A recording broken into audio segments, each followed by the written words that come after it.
I'm gonna need to do a little bit of adjusting here. Let's see. Let's make me a little bit smaller. Tuck me in the corner here. That should be fine.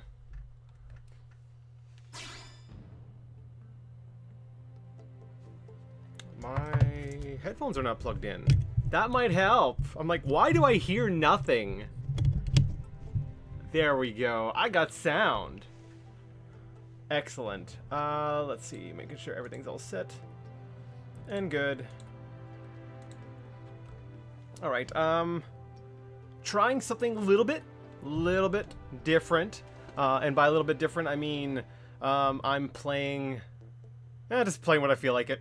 I just wanted to play Xenoblade Chronicles X again. I haven't played it since like 2015 when it came out. Like seriously played it. I've dabbled a little bit, played the intro a little bit, but haven't played a ton. So I figured I just want to treat myself. I like this game. Now I've had some issues. I was debating on playing this with you know my actual Wii U, but. I'm like, it's better emulated, so I figured, like, for the most part, it is better emulated. I do find it's a little bit dark.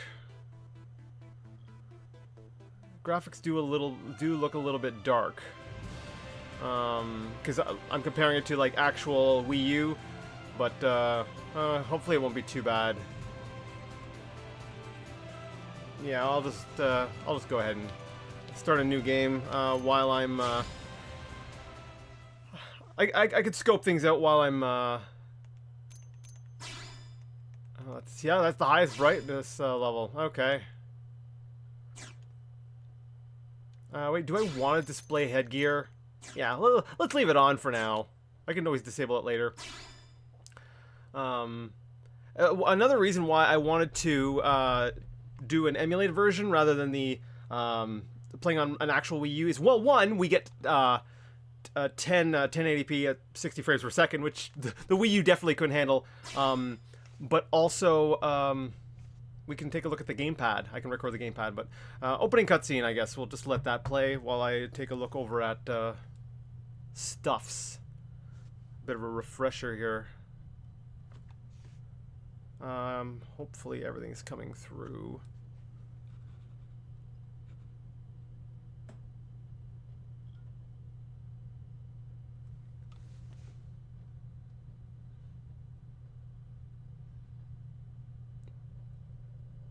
That's right. It's been a while since I've actually watched this.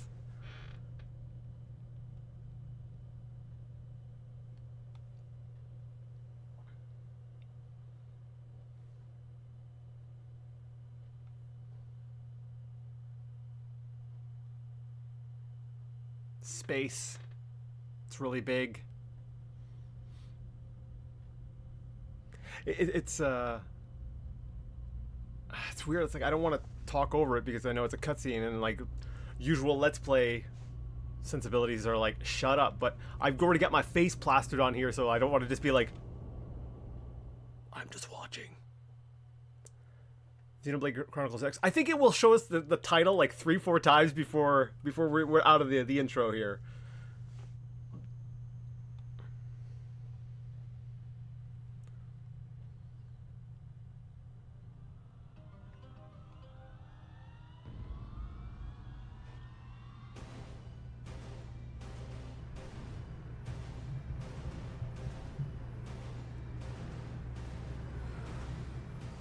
Those are aliens. That's a lot of aliens.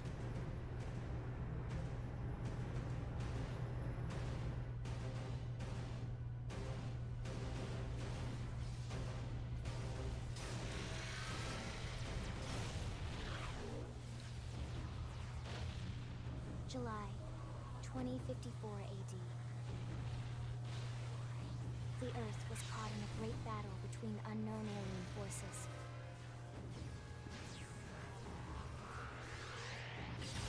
Their weapons were terrifying and powerful beyond human reckoning. Our planet was overwhelmed. its surface reduced to ash and rubble in the blink of an eye.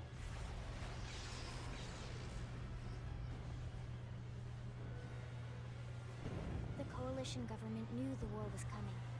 In response, they prepared the Earth-Life Colonization Project, Project Exodus.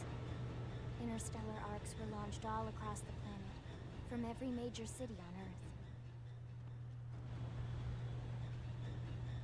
Bravely, we leapt from our cradle, our home for the last 4.5 billion years. But most of the arcs never even made it out of the atmosphere. Only a small handful managed to escape. Among them was our ship, the White Whale.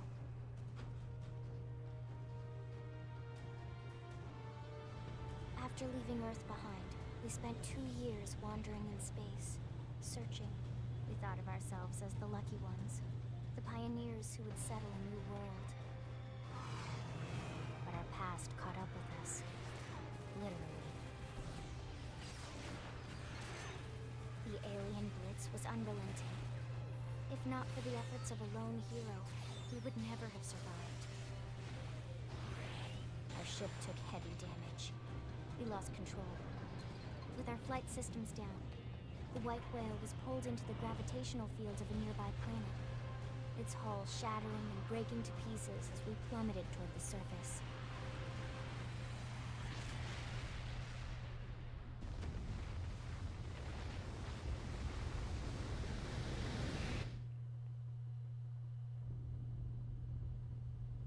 Since then, 2 months have passed.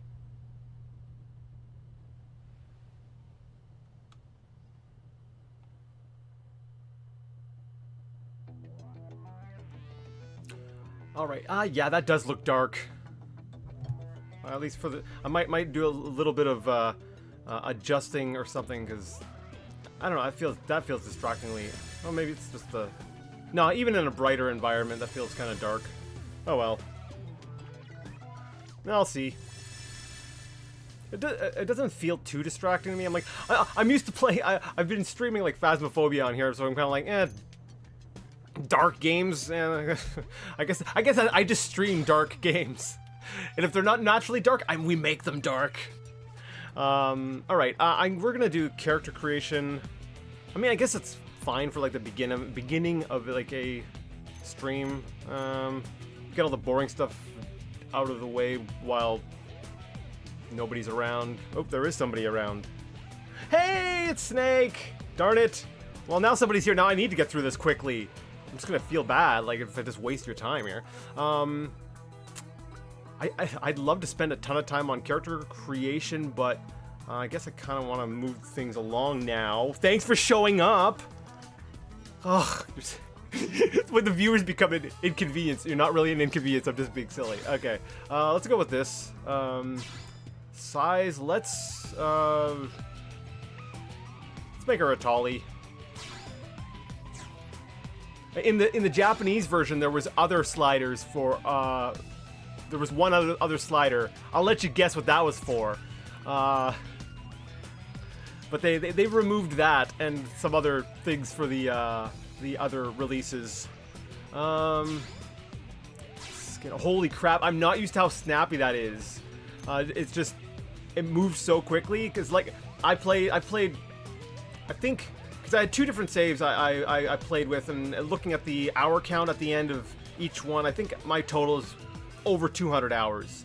But that was way back, and I was used to that. Like, the Wii U struggled to manage like 30 frames per second at 720, so this is like, whoa, there's some snappiness. Oh yeah, I did mention, I don't know if you can see it right now, one of the advantages of doing the emulated version is eventually there's going to be stuff and management stuff on the gamepad, which I can sort of like push a button and you can sort of see what's on the gamepad. But right now, when we're just in character creation, that's all that's down there. So let's do freckles, cheeks.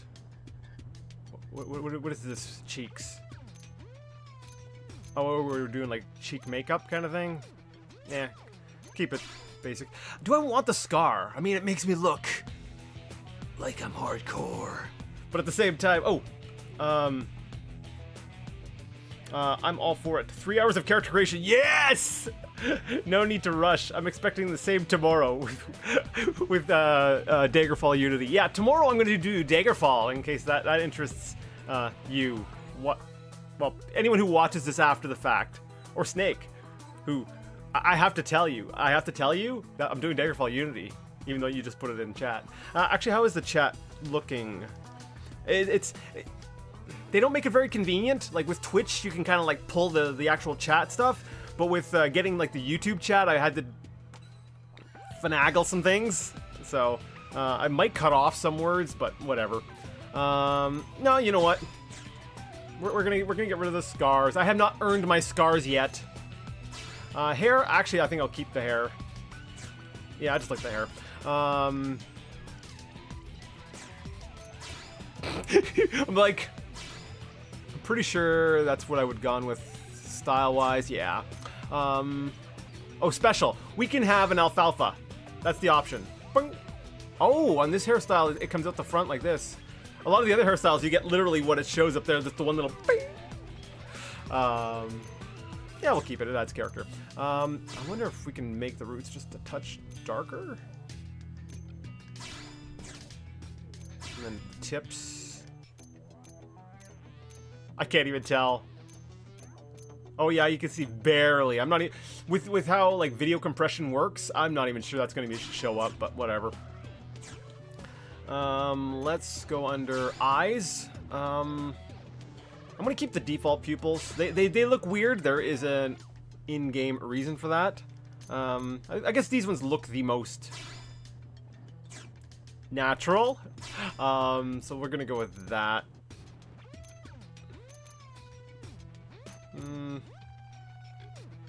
Yeah, we'll go with that. It's kind of close-ish to mine. Doesn't have to look like me because it doesn't look like me. I'm not an anime girl, you know. As much as you wanna, but no.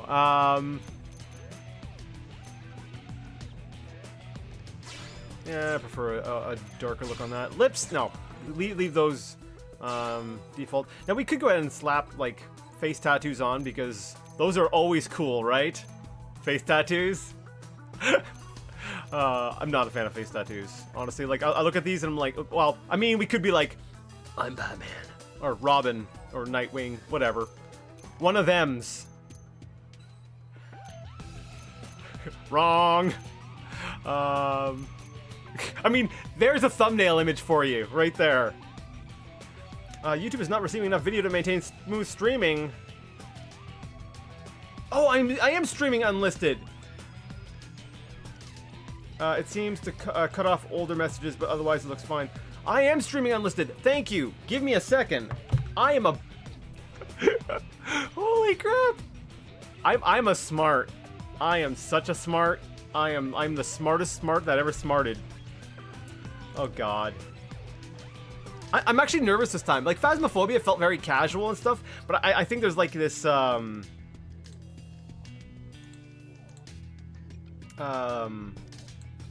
we go. There's this, I don't know, there's an anxiety around doing a game like Xenoblade, like, where I'm, like, really excited about it. Whereas with Phasmophobia, I'm like, whatever, stupid ghost game. But with Xenoblade, I'm like, I love this game. So, yeah, I guess I'm succumbing a little bit to anxiety there. Voice, I keep... Okay, let's sample voices. I hate that we only ever get like the we get the Link array of samples. Huh? They never stood a chance. Holy crap! Never mind. We actually got some dialogue there. Shall we? Hey, all right. Let's. They never stood a chance. They staggered me. They staggered me. Nah, I hate it because it's like I want a little bit more gruff, like a little bit more command. I want Elma's voice. You'll meet Elma very early. I'm like that kind of voice. There's like an authority to it, but it's not like breathy and like timid. Like I want like yeah, but I also don't want like even that's got like a ha. It's a pleasure. pleasure. Hello. It's a pleasure. Hello. Hello.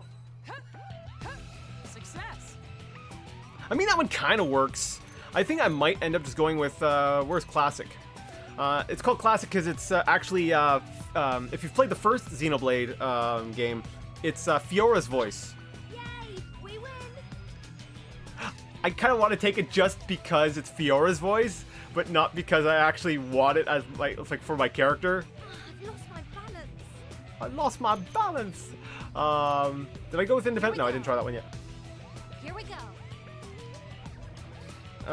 You started streaming quite early today. I almost missed it. Sorry. I wanted a lot of time because there's a lot to the game. There's a lot of stuff, and I'm like, well, I want to be able to get a decent chunk in on the game. I'm hoping I can get past like the tutorial parts. That'd be nice. Not sure if I'll do it. So what if you staggered me? Nah. Peppy? Huh? Ugh. We did great. We did We great. Did great.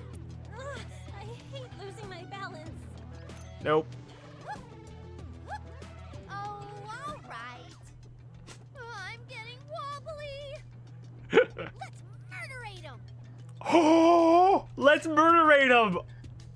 Okay, I'm sorry. I was not feeling the Joker one until let's murderate them.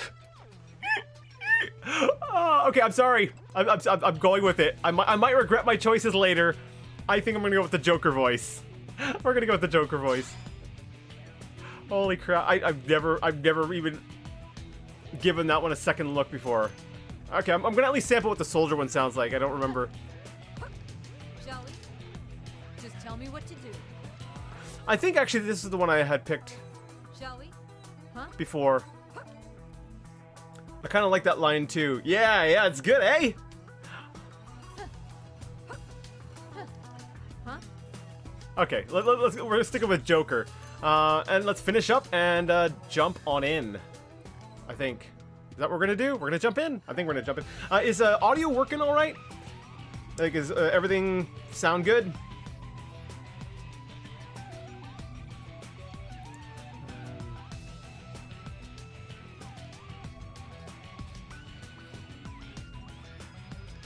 I'll just go ahead and finish, and then we get like there's gonna be more cutscene and stuff.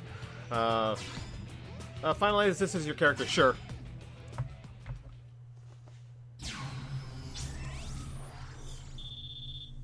Okay, yeah, I remember. Login, Elma. I mentioned her earlier.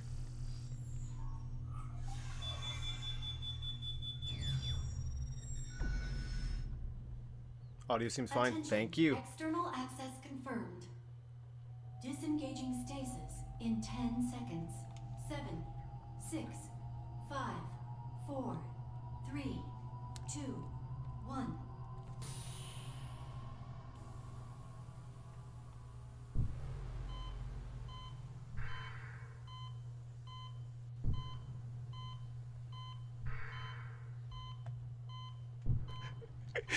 Cue Skyrim intro. Yo, you're awake. Oh, that would be an Releasing awesome hatch. like Please stand switch clear. on stream.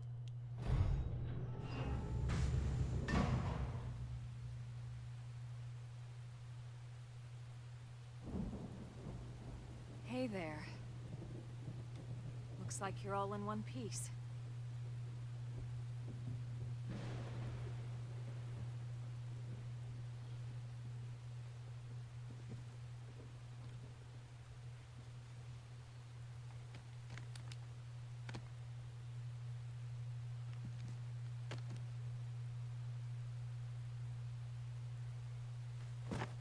Careful.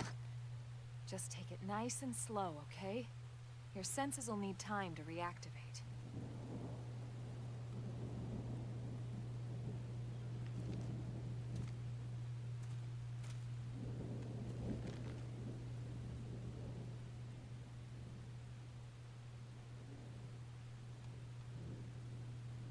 Your pod is the only one around that landed intact.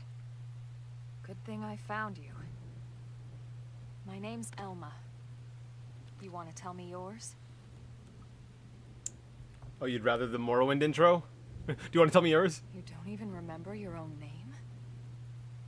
It must be the stasis hangover. That's not good. Just try and focus, all right? All right. I guess we'll. Seems smaller than when I did my test run. All right.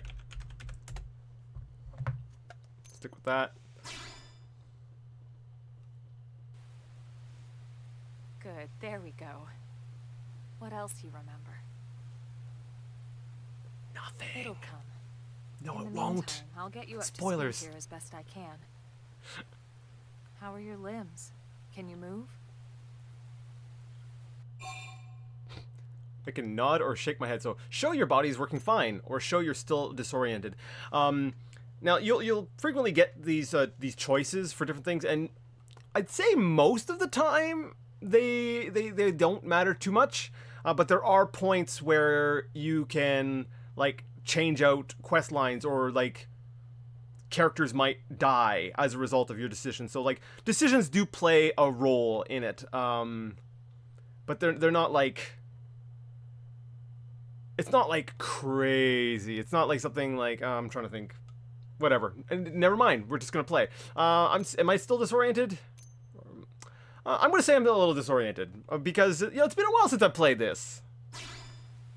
We'll take it easy while you shake the stasis out of your system.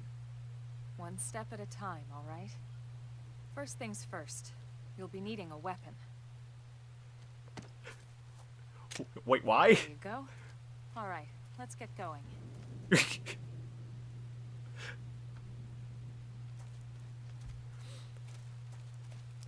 I'm curious to see. Yeah, Jib is definitely cooler than random Nord guy whose name I also don't know. But that's primarily because I don't really play Skyrim or haven't played Skyrim. All right, follow the arrow. Okay, what is the game about? There's a lot of stuff that this game is about. It's mostly about, I'd say, being confused and existentialism. Also mechs. Definitely mechs. At some point, I think at around the 50-hour mark, you can get mechs. Okay, maybe that's a bit of an exaggeration. It is a little ways in, though. Okay, follow the arrow. Take a moment to check the mini-map. If you're ever stumped, following the yellow arrow should reveal the way forward. Though an occasional excursion off the beaten path never hurts, you know what they say about all work and no play, after all. Yes, this is like exploration of the game. That's one of the reasons why I love it. Alright, region discovered Primordia. And Starfall Basin. So if I don't know if I have my map yet. No, I do not have my map on my gamepad yet. This does seem a little dark. This does seem kind of dark. Is it too dark? Yeah, it's cutting off chat a little on screen. See, what I had to do... I'm sorry, I'm going to take a break from actually playing for a second just to show something here. There's no way to actually pull the... I haven't written a script or anything, but there's no natural way to just pull the text out of a YouTube chat. So I'm literally just feeding the chat browser window in and like blanking out the back. So if I actually move this out a little bit... Oh, no, darn it, I'm messing up my chat. How do I have this set? Is it filters? Oh, that's right, I'm cropping off the side. So if I like uncrop, you get like sign into chat down at the bottom, or oh no, that's a different crop. Where's the other crop? Oh, this one's fine. Normally there'd be a little heart down at the bottom. Oh, because it's not logged in. Okay, cool, there we go. It's hard to see, seems dark and foggy. It will brighten up, but okay, maybe, I'm very sorry. Give me a second to see if I can brighten that up, because yeah, that is looking a little distracting to me.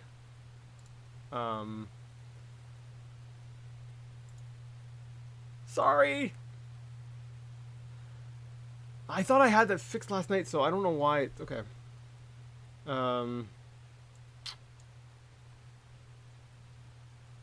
Okay, whoa, hold on. Before I go do anything, we're gonna go save, so I don't have to go through character creation and all that again. There we go. Now I'm gonna see if I can adjust the settings.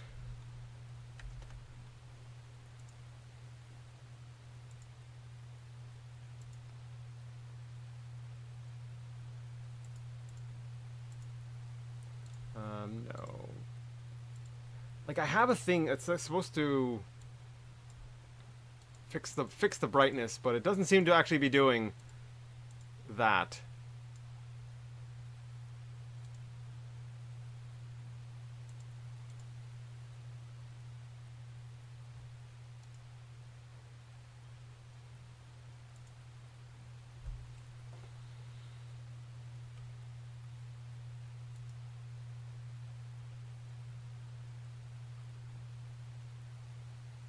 Don't know if it's like that for you too. Yeah, it is, and it is like the base game. This part is supposed to be dark, but it's not supposed to be like this dark. So sorry, a little bit of emulator finagling here.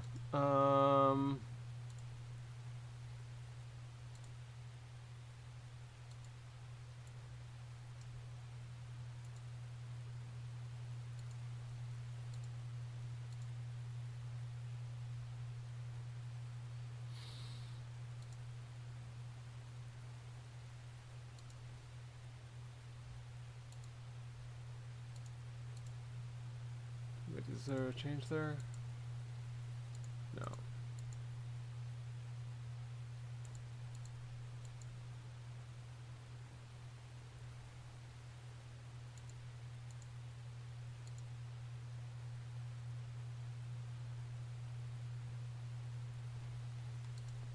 Okay, well, I'm going to...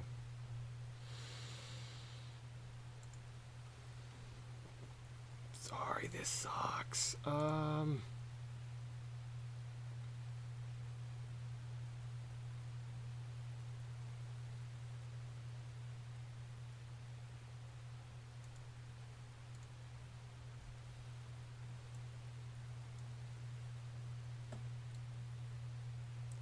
Feels like it might be a little... Now, it still just looks washed out if I do that. Yeah, I don't think I can manually... Yeah,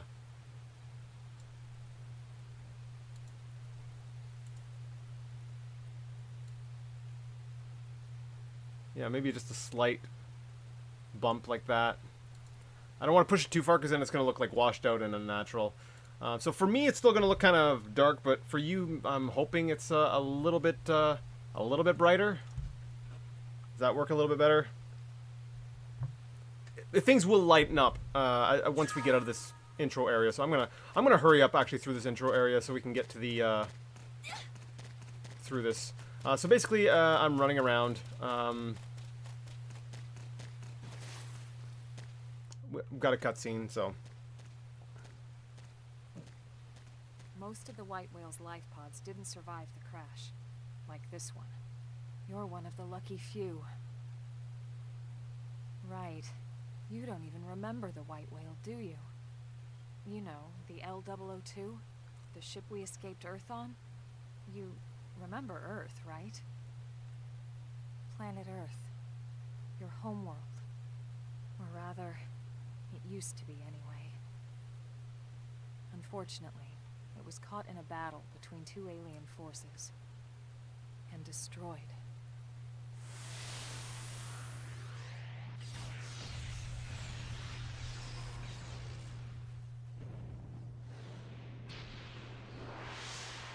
Ring any bells?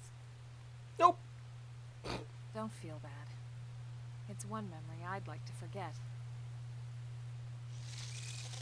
I know. It's been following me for a while now. I didn't want to alarm you, but we're going to need to defend ourselves. You up to the task?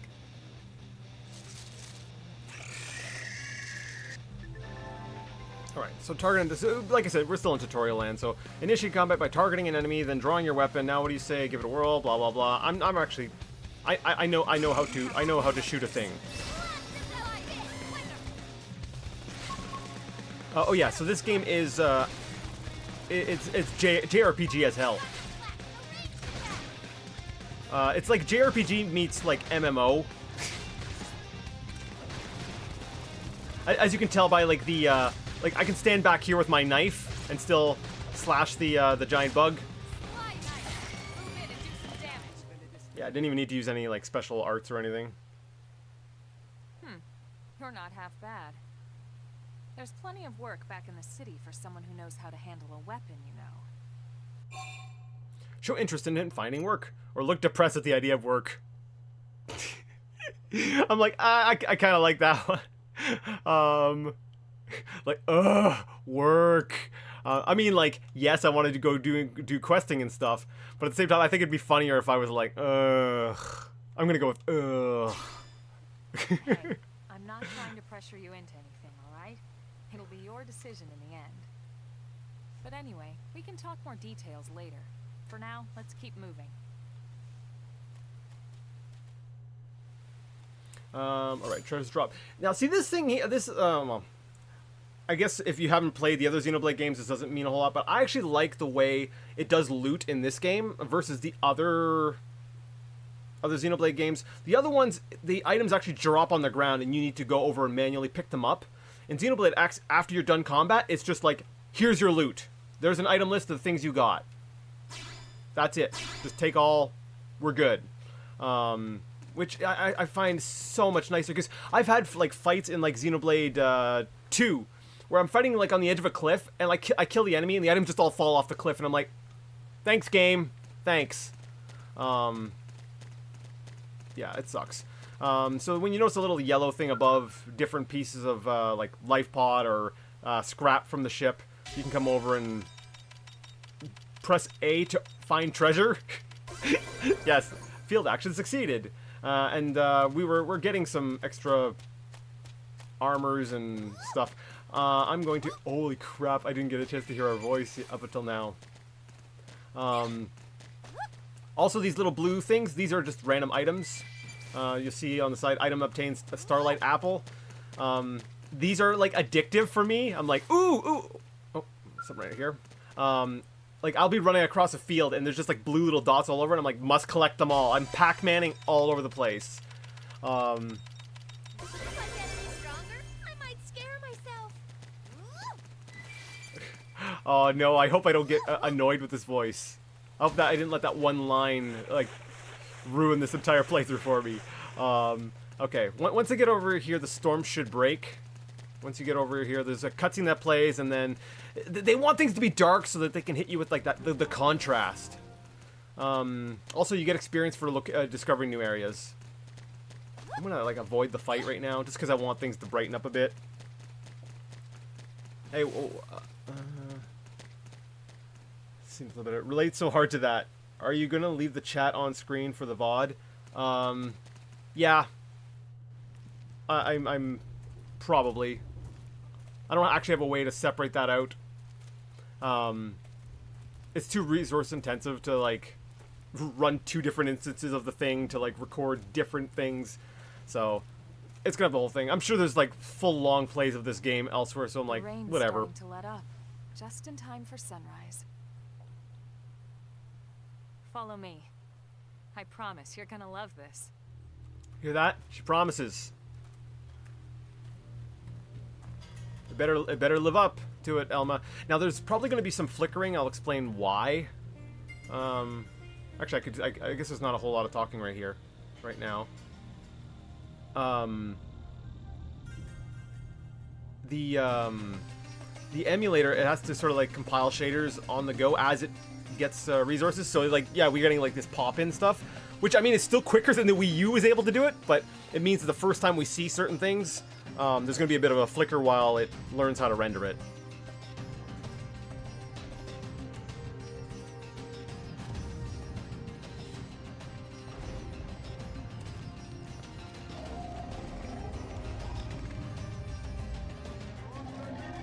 I'm just wondering if it'll be burned into the video. It will be, yes. It will be there for all to see forever. Unless I don't like it, in which case I'll just manually go in and blur it out. Or I could probably just delete it from the chat. So, you know, in case you get out of hand.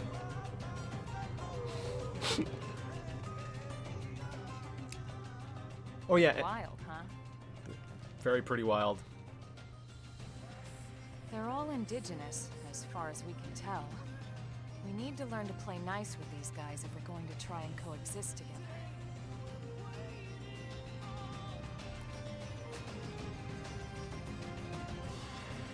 The faces can be a little weird in this game.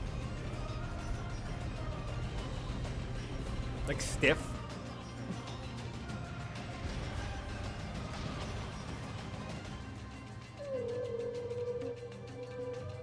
Now, it actually has a, if I recall correctly, they were kind of inspired by Skyrim. So like everything you see, every mountain peak, everything you see, you can go there. So, like the game eventually has like a lot of mobility options. So we like, call this planet Mira. You won't find it on any star chart, but it's our new home. I'm feeling the pressure now. The chat on screen might be nice Recognize for the people who habitat watch the VOD. unit? That's where we're headed. Watch yourself. That first step's a doozy. We can jump if you like. You could handle the fall. But the indigents down there are another story. Some big, some mean, all nasty. Given our options, the high road here would be the safer way to go, relatively speaking. That said, whichever way you want to go, I'll follow your lead. You decide. Feeling the pressure now. The chat on screen might be nice for people who watch the VOD. That's actually part of the reason why I wanted it on the screen, is because I'm recording it locally, so I can have a higher quality version to upload later. But when I do that, it doesn't obviously carry over the chat from the original stream, and so I wanted there to be some sort of way to actually see what was going on in chat. So that's why I kind of tried to work something together to get chat on screen for when I upload the VOD version. Sprinting, I already know how to sprint. So they can see what you're responding to. Yes. I did read that, but I'm reading it out loud now. But I guess I don't need to. I don't need to read your lines. You could put your own stuff in the bottom corner. Alright, so now we're still very much so in tutorial land. I skipped some of the fights back there, so maybe I should go back and refight those bugs. Just so that I can keep my level up a bit. I don't want to do a whole lot of grinding, though. Okay, no. There was 2 bugs here I bypassed, but it's daytime now, and they're probably gone. Different creatures and stuff will be out at different times of day, or even in different weather. So, like, stuff like that will matter as to, like, or even items. You can only find certain items in certain places, certain times, stuff like that. So, maybe I'll go. I hate just killing random things, but okay. So, what does BC stand for again? Base camp. Base camp. So this is another guy. Male blade. That's the white whale's habitat unit there to the east. If you keep proceeding along the cliff top, you should be able to reach it. Something without difficulty. I think there's a. I seem to recall there being a log of like all the incidental things that you come across. Is it under intel?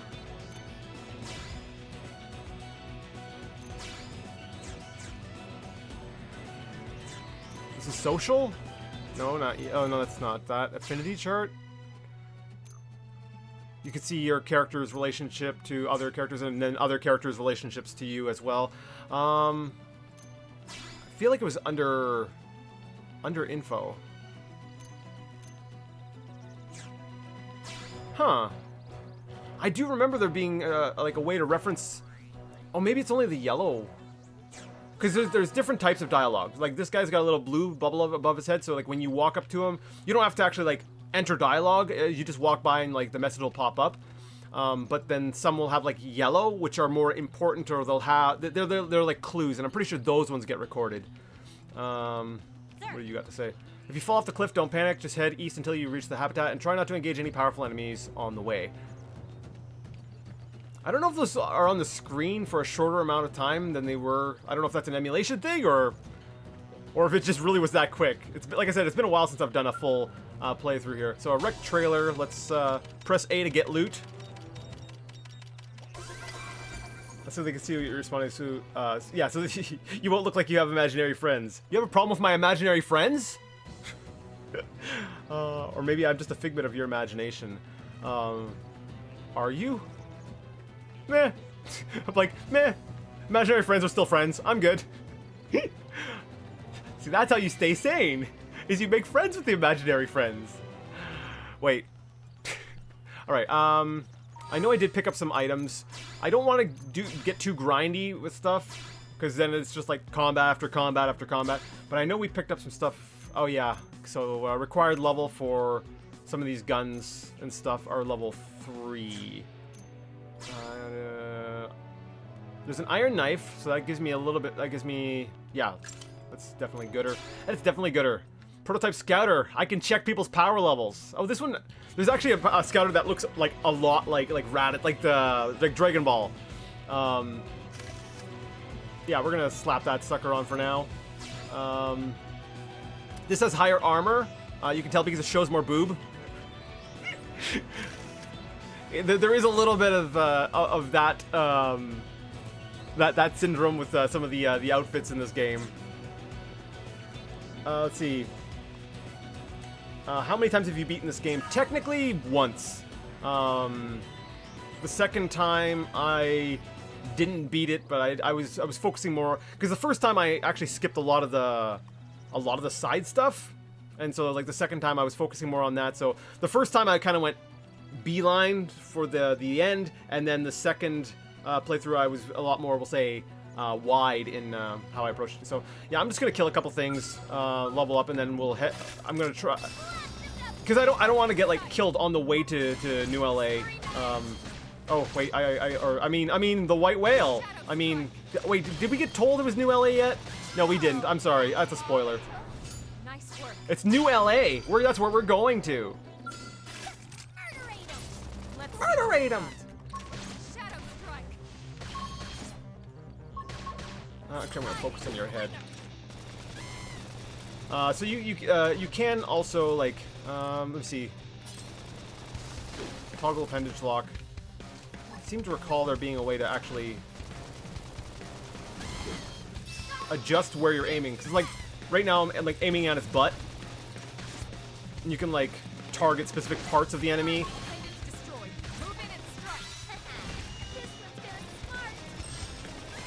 Alright. We got him.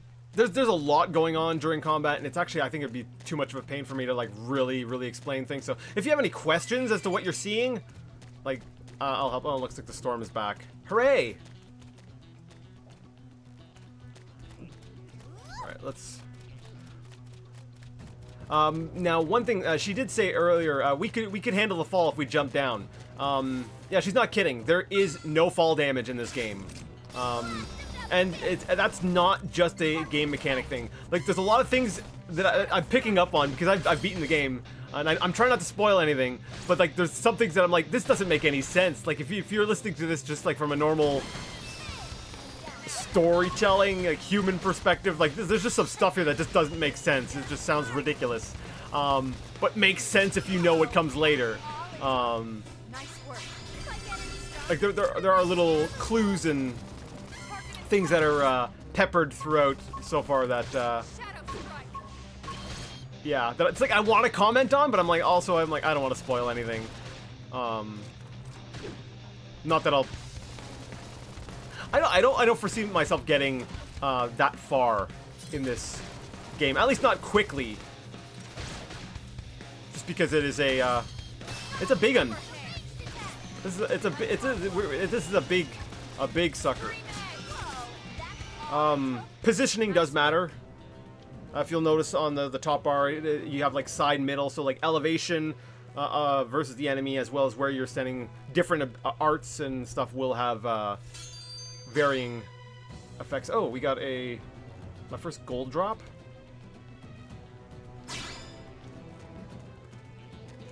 Cool. I guess it's a little bit rarer of stuff. Let's see. This VO is reminding me of Gage from Borderlands 2. At least the combat lines. Huh. I tried playing Borderlands. Like, I wanted to like Borderlands. I played the first one a bunch. Honestly, I played it a bunch trying to like it. I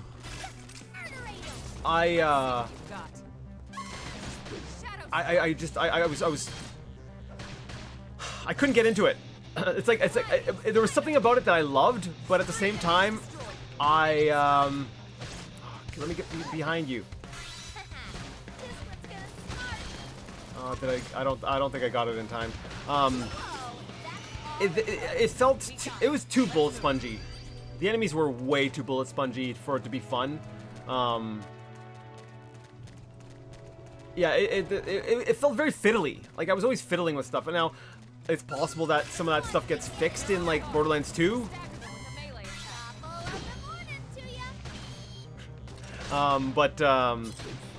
Yeah, my experience, it's like it's like I wanted to like the game.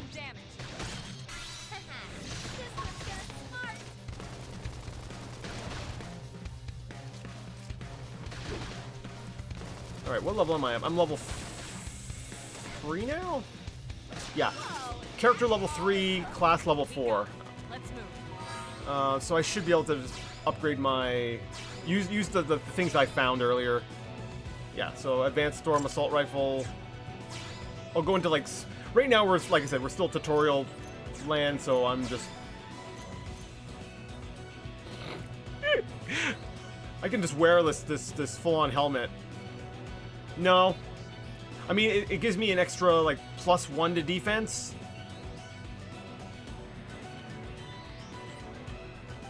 Ooh, wait. Potential XP boost, or experience boost. Okay. What I'm going to do is I'm going to put the survival specs on. I'm going to put the big helmet on. But I can go under my sub-menu and change my fashion gear. So instead, I'm going to be... Do I want to keep the scouter, or do I want to go with the... I'll just go with the basic prototype headset. So while I have the stats of the helmet, I don't look like I've got the helmet on. Borderlands, if the enemies feel bullet spongy, your weapons are crap. You have to keep hitting their weak spots to get criticals. Yeah, I think the other problem is that it... there's no way to really get ahead. The levels, like, leveling felt pointless, because if you... like if you're leveling up, like eventually you hit a point where you're like not getting experience anymore, so you can never really kind of get ahead of the curve. So to me, it was kind of like, well, why is this leveling system even here? Like, yeah, it makes enemies in earlier parts of the game, like simpler enemies, a lot less of a problem. You can just sort of like waltz through them, but then you're like wasting ammo for nothing. See, with in Xenoblade here, what happens once you get to a certain... It's basically an MMO, right? Once you get to a certain level, the enemies stop aggroing on you. I think that's a better solution. Sometimes it could be a little weird, but... Alright, so we got a wrecked warthog. Seriously, I'm like, it's a warthog. Alright, what are we finding in the warthog? I think it's... Oh, what did I... storm assault rifle. I think it's more fun if you're messing around with friends, though. That's probably true. I tend to play a lot of games, period, in, like, single player, so...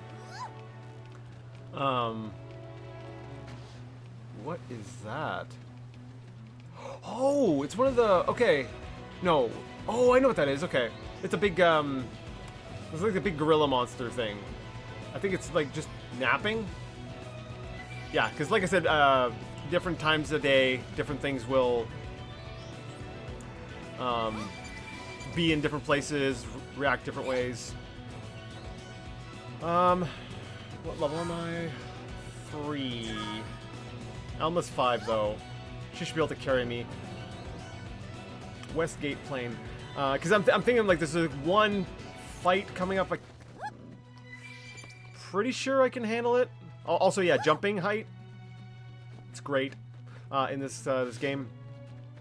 The crystal thing, it was actually an impact gel. I think that gets explained at some point in, like, random lore. So, like, when the big capsule thing came down from the ship, there was, like, an impact gel that sort of solidified into that crystal. So that's why there's this weird blue crystal all around the city. Just random tidbit of information. Looks a lot bigger up close, doesn't it? And this was just the habitat unit. The white whale was one hell of a ship. Until it all came crashing down, at least. That's the West Gate. It's closed off now for security reasons. But we've repurposed a freight elevator that will get us inside.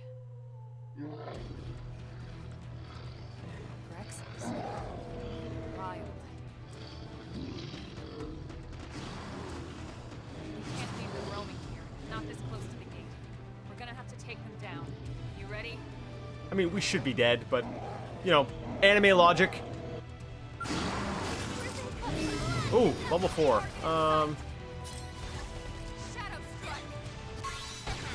Crap, did I...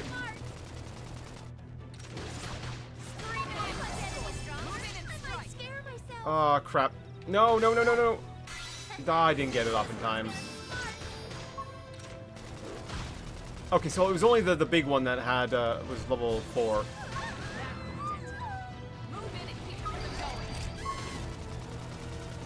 Okay. Okay, I'm gonna try to move around the back of you. Oh, I turned around at the last second. I didn't get the backstab hit move thing.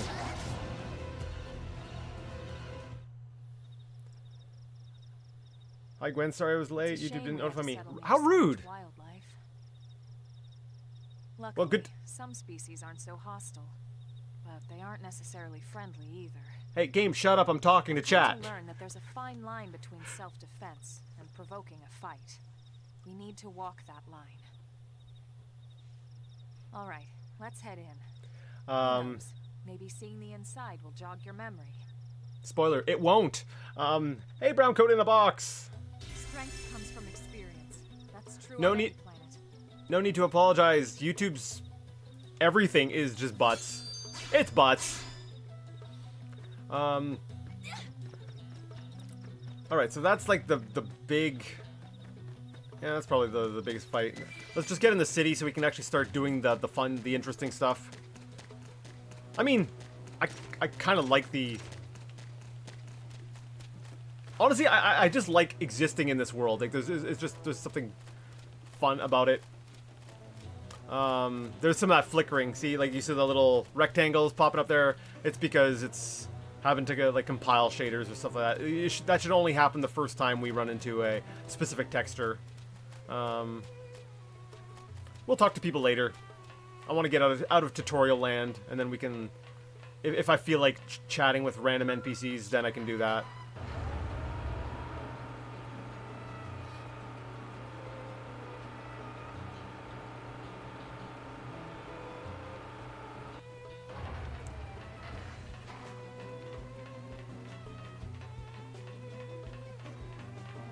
It's this way, right? Yeah.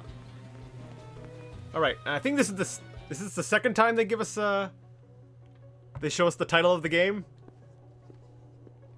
They've only shown us what, once now?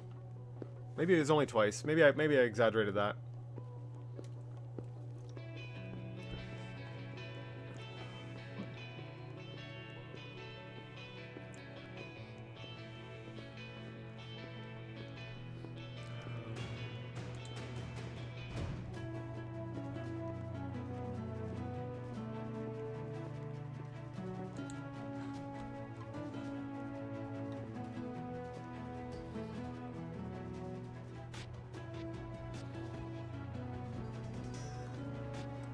Well, here we are.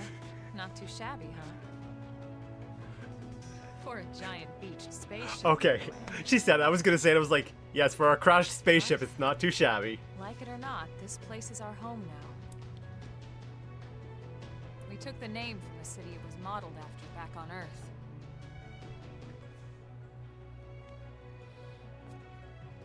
We call it New Los Angeles. Welcome to NLA. I didn't spoil that already. The audio mixing is not an emulator issue. There are times where legit the music will drown out the voice, and that was in the original. Another survivor came to join our band of refugees. Together, we resolved to forge a new way of life here on Mira, come what may. New LA was our beautiful lie to ourselves. Wow. Truth is, we were adrift, heading into the unknown.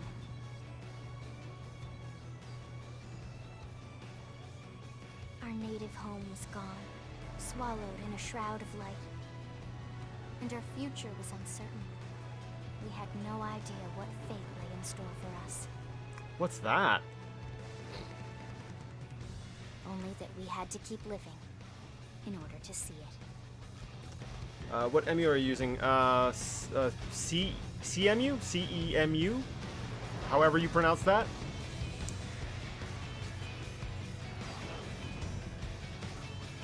The thought had never even occurred to me that there might be another one.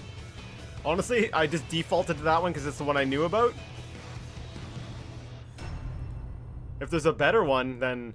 well, crap, because I already started this one. Well, actually, fun fact. Actually, no, maybe it would still work because my save data, I've actually done that where I'm playing on the emulator, and then I've taken an SD card and brought that... a quick tour of the facilities to refresh your memory. Refresh my memory. Let's start with your living quarters. Follow me. I don't think we ever actually see the living quarters. You take the SD card and I can put it in my Wii U and actually keep playing the same save. So it's saving in the same format that the actual Wii U disc copy, whatever, can actually read.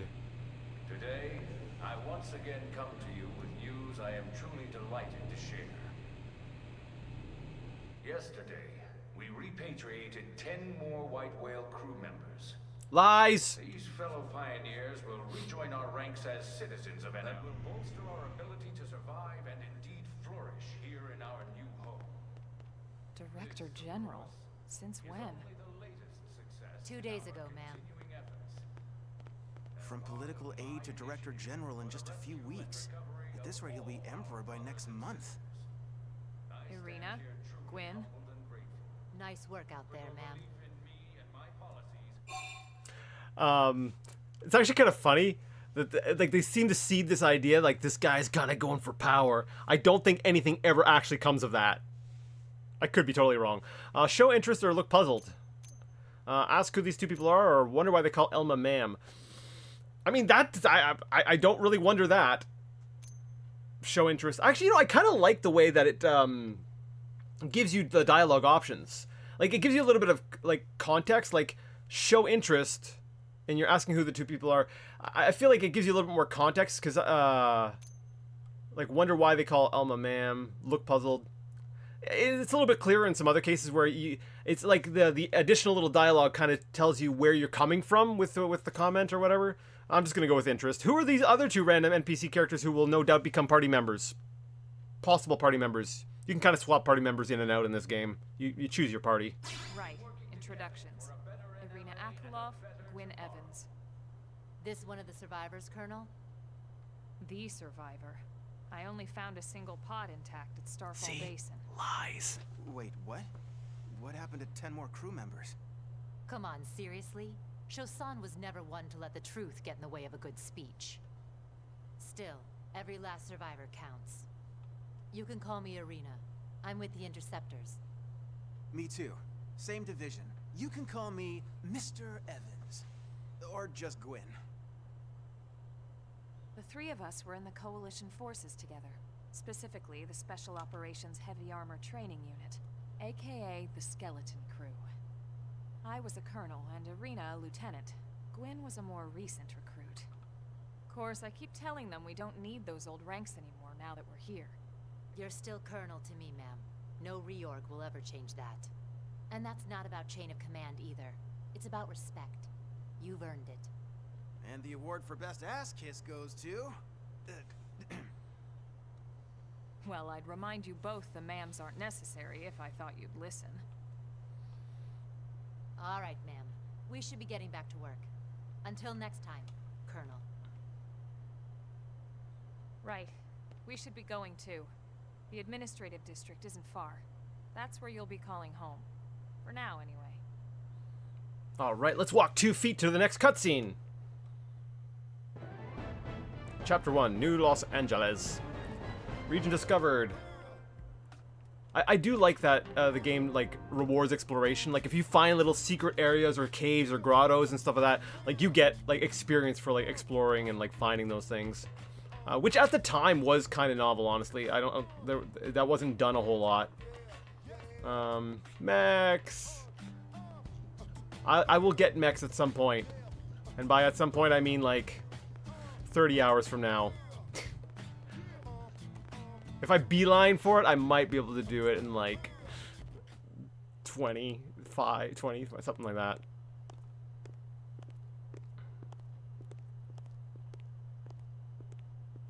Oh yes, here comes super impressive young teenage girl.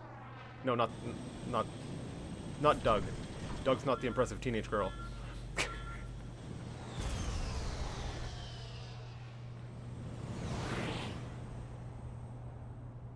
Did I call this exploration the game? I meant anime tropes, the exploration simulator. There we go. I think that's better.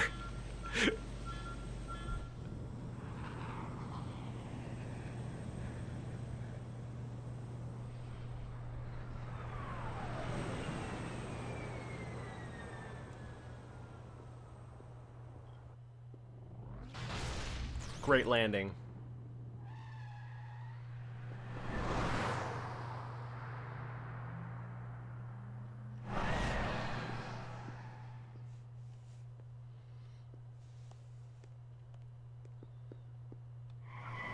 Wait, did Elma look angry there?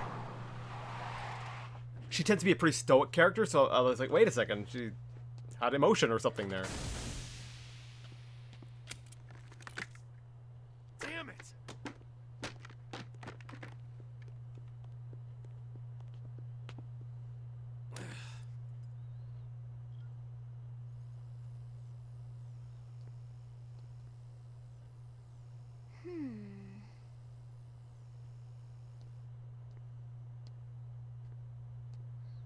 You can pilot a mech? Yes.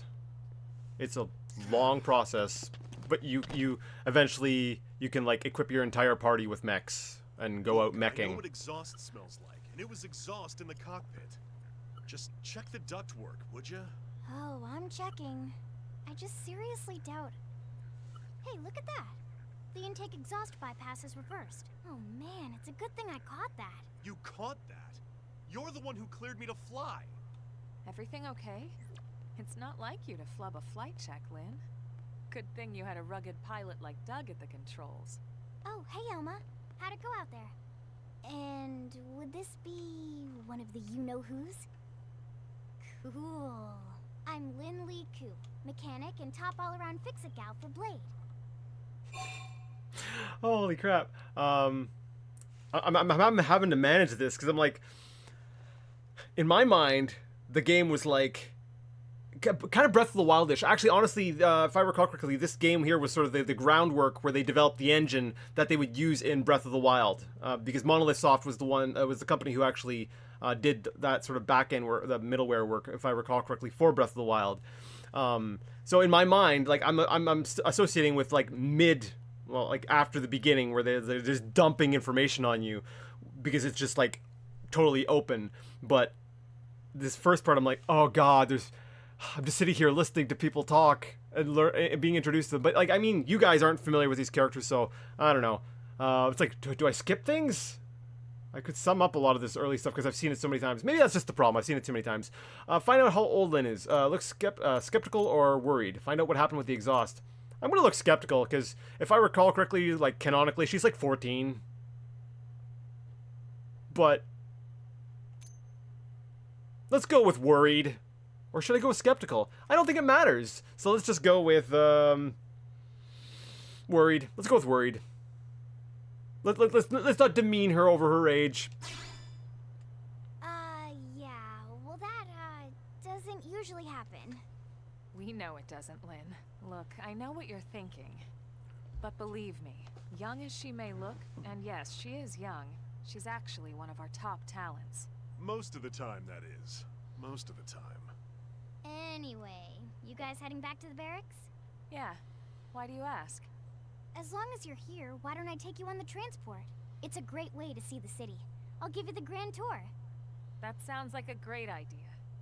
Alright, Doug, I think that'll be all for today. You can clean up here and dock the Skell. What? Don't mind the exhaust. I'll take care of it tomorrow. Don't mind it? Wait, why am I cleaning up your mess in the first place? Lynn! Lynn!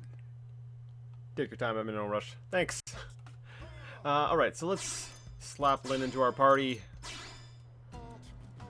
This is probably going to be like the main grouping for most of the game. Recruitable people have their name. I think it's in blue. Is it only the first time you talk to them? We can't get Doug yet, though. How am I supposed to handle this by myself? Oh, don't mind me. Go on into the Blade Barracks. There's a transport pilot just down the way. Ask him and he'll take you to the administrative district.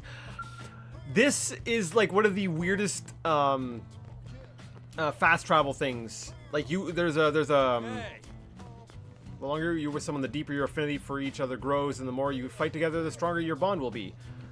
That's actually something in the game as well. So the more time you spend with different party members, as we've gone over on the... I guess I showed it before, but you didn't really have any information. So we're developing our character affinity web. So you have your like relationship with each one, and then I think you can also check. I can't remember exactly. Yeah, you can check their relations to each other, and as you know, as you start meeting more people, that web grows. I gotta remember to manually save. Back when I first played it, it wasn't an issue. It was like, oh yeah, save. But I've gotten so used to like games lately where I'm like, I'm not having to do that. I would hate to like lose everything. But yeah, there's a transport over here you can take to like fast travel around the city. You will never use it. It like eventually like the gamepad. Eventually you'll get the ability to just fast travel by tapping where you want to go on the gamepad. Like you'll have your whole map. Like there's specific like fast travel points, and so you can just go like tuk. So there's like no point to using the transport thing. But I guess for story reasons, and they love their swooping like camera angles and stuff. I think that's ultimately why they want you to take the transport. But it still makes sense. It still confuses me why they would keep the transport as a fast travel mechanic after this one cutscene, because you still have the whole animation of the transport taking off instead of just boop tapping on the map. And You can see everything from up here. It beats walking, that's for sure. The best way to see NLA. I never get tired of this view. It's like a different city every time. It's certainly come a long way in the last few weeks. There's still so much to be done. One day at a time. Speaking of which, we don't really have time for a full pleasure cruise here. Why don't you give us the express tour, Lynn? Just the highlights. Okay, you got it. New LA is divided into 4 districts. We departed from the industrial district, where Doug and I were conducting the flight test. It has food production, scale development, you know, industries and stuff. Skells are the mechs. It's also where the West Gate is located, remember? Expect to pass through there fairly often. The only other gate out of the city is in the administrative district, but I'm skipping ahead. Next is the commercial district. Restaurants, galleries, cafes, clothing, groceries, you name it. It's a veritable shopping paradise. The CD is the closest thing to a downtown we've got. It can actually get pretty crowded sometimes. Well, by NLA standards anyway. Day or night, the best and only bargains on the planet. Not a single shop down there. To your right, the residential district. Housing, housing, and more housing. Well, plus a nice park and the cathedral. If you're ever looking for quiet time alone, or want to relax and unwind with a good book, that's the spot. Right? The park is my favorite place to just zone out and chill. And last but not least, our destination, the administrative district, the nerve center at the heart of NLA. Note the distinct dual-level structure here. The upper level holds our administrative tower, home to Blade HQ and the government. Not to mention Armory Alley as well as the barracks where we live. The lower level there is a hangar complex for Skell maintenance and repairs. And this concludes our tour. We will be landing shortly. Thanks, Lynn. We'll save the rest of orientation for once we're back at the barracks. Luckily, this stuff is all skippable. Normally, if I'm just playing on my own, I'd skip it. It doesn't commit to one of those sins of like unskippable cutscenes, so you can get through this pretty quick. Enjoy your stay in the administrative district and Skip the scene? No. I'm like, someone's talking. I gotta go. Unitarian? I think I'm saying that right. Hopefully. Gaming Hour. Welcome, one. And I wasn't. I'm actually. My whole plan was actually to stream Friday, and I still am. I am going to be streaming tomorrow. I'm going to be doing Daggerfall Unity, so I'm going to be trying that out. That's going to be fun. But I was just really in a mood for Xenoblade, so I was like, yeah, might as well stream it. If I'm going to be playing it anyways, might as well go ahead and stream it. So that's why I'm doing a stream again today as well. Or again as well, yes. The narrator sounds so excited about the skyscraper. Yeah, I like the way Lynn delivers her lines on that. All right, no, we're not skipping. We're gonna go to cancel. Thank you for flying Lindley Airlines. Right. Let's get you over to the barracks. Then I should file my report. They'll be eager to hear the details on how I found you, I'm sure. Well then, we better not keep them waiting. The barracks are pretty close, actually. They're set up just behind the giant blade tower here. That road there wraps around the left side and leads right to it. We'll pass through Armory Alley, but let's not get sidetracked, okay? We can check it out later. Gwyn is a no-name knockoff. He's the off-brand starting named person. Sure. I don't know where I was going with that. With that background music and the voice acting, it almost sounded like a pre-flight safety video. Yeah, it did. I think that was intentional. She even made the reference after I typed. Yeah.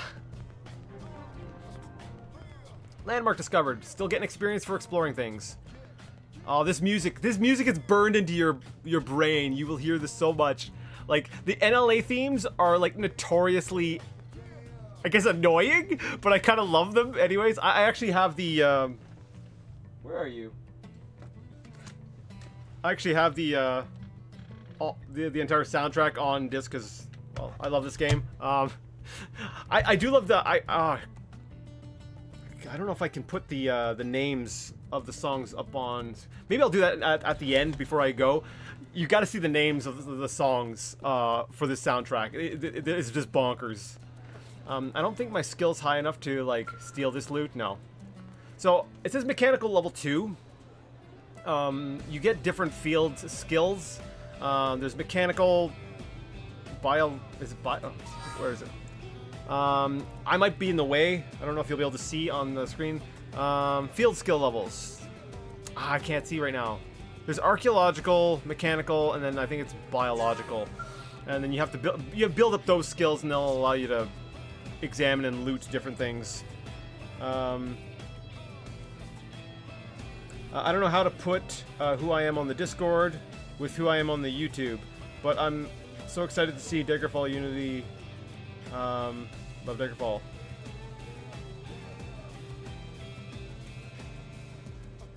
Don't know how to put your. Oh, so you're on the Discord, and I'm not sure which. Oh. I'll let you write it out if you want, but I think I recall. I think I recall. It took a second for me to connect the two names because you're using a different name on Discord. Okay, Regina. Oh yeah, let's beeline it for now, so that we can unlock stuff and do interesting stuff. Any blade can use that terminal. Yeah, I already know that. Okay, here's the barracks. We're gonna jump over people because we're superhuman. Spoilers!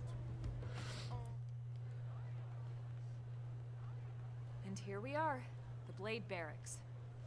Consider yourself our guest until we finish getting you registered. Feel free to come and go as you please. Ask about registration or frown and say nothing. Yeah, okay, I'm ready to get registered. Come on, let's do this. I think I can answer that one. So, you must be the latest rescue. Secretary Nagi. Miss Ku. Chipper as always, I see. What can I say? Pep is my middle name. I ran into Doug Barrett on the way here, and he didn't seem quite so upbeat. Anything about today's flight I should know? No. Nothing to worry about. Good. Be sure it stays that way. More importantly, Elma. You found another one. Excellent work out there. Just doing my job, Mr. Secretary.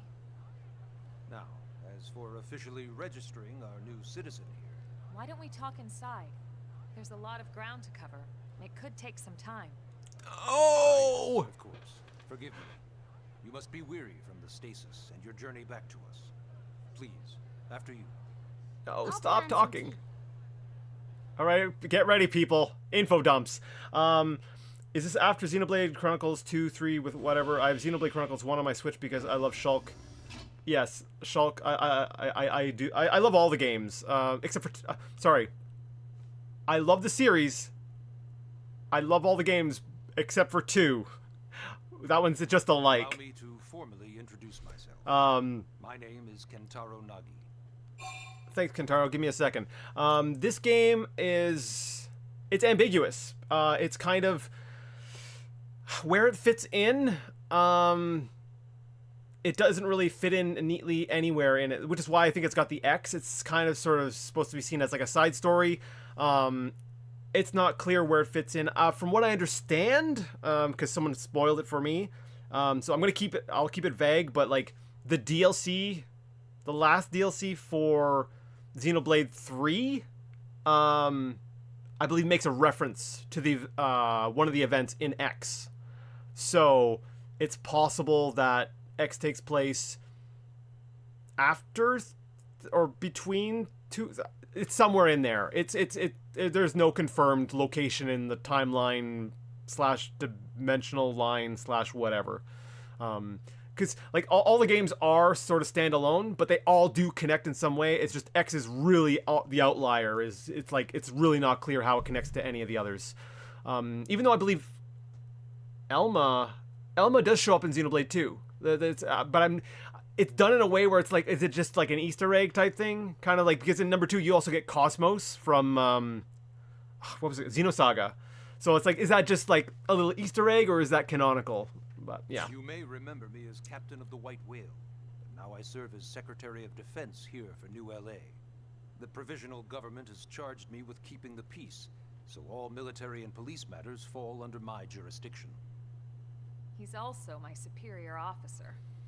And he'd be an excellent person to talk to when you're ready to start looking for work. What about a job right here with Blade? She seems capable.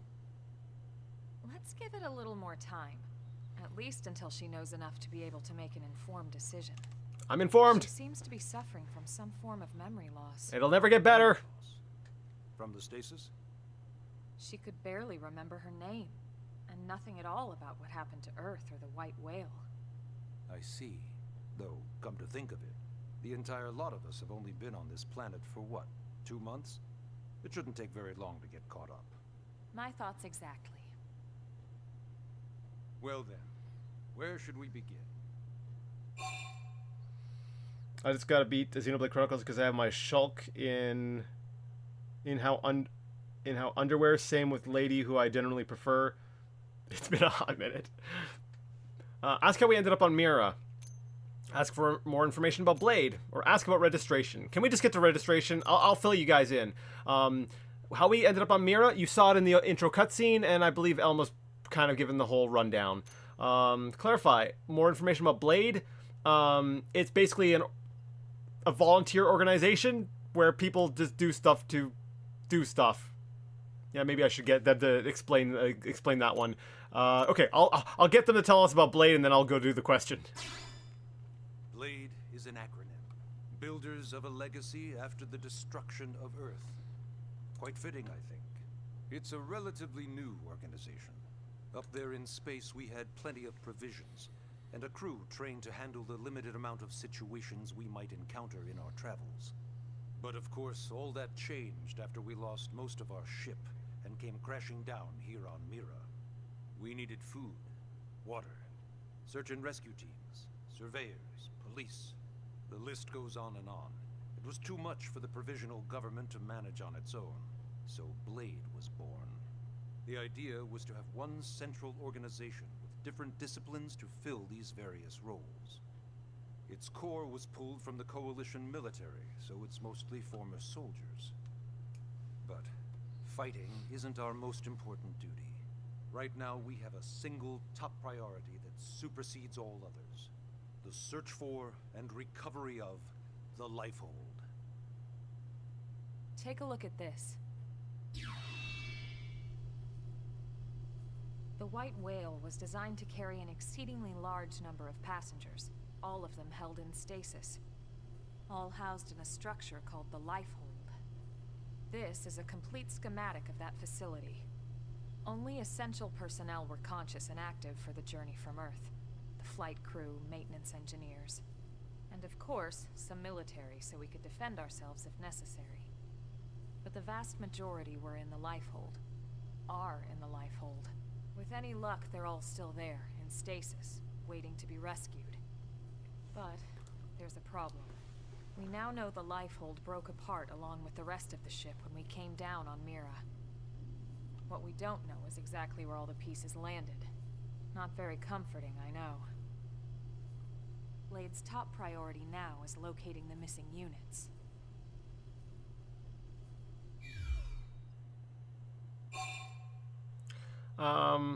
Alright, actually, how long have I been going here? I'm like, actually, how long have I been going here?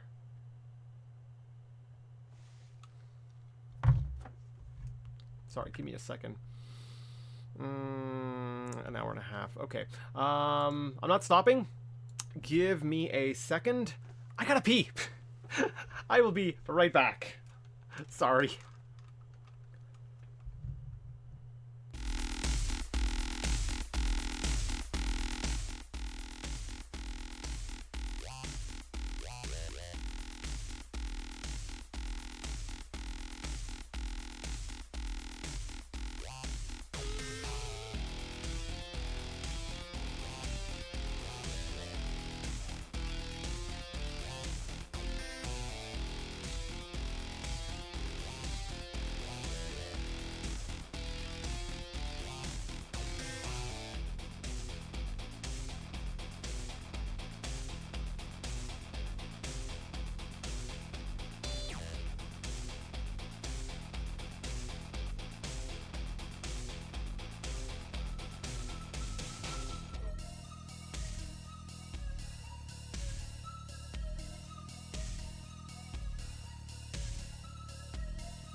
Alright, I have returned. Let's see, did I miss something? Manic Mara. Yes, it's Manic Mara! Hi! Welcome. You made this in an hour. Yeah, about that.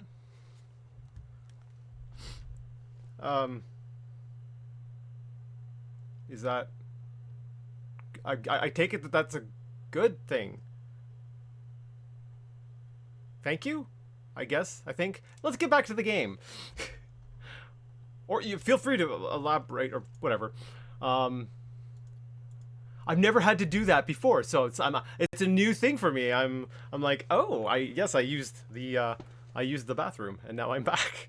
I don't normally talk about that kind of stuff. Anyways, I guess we have to ask about everything, so we'll inquire.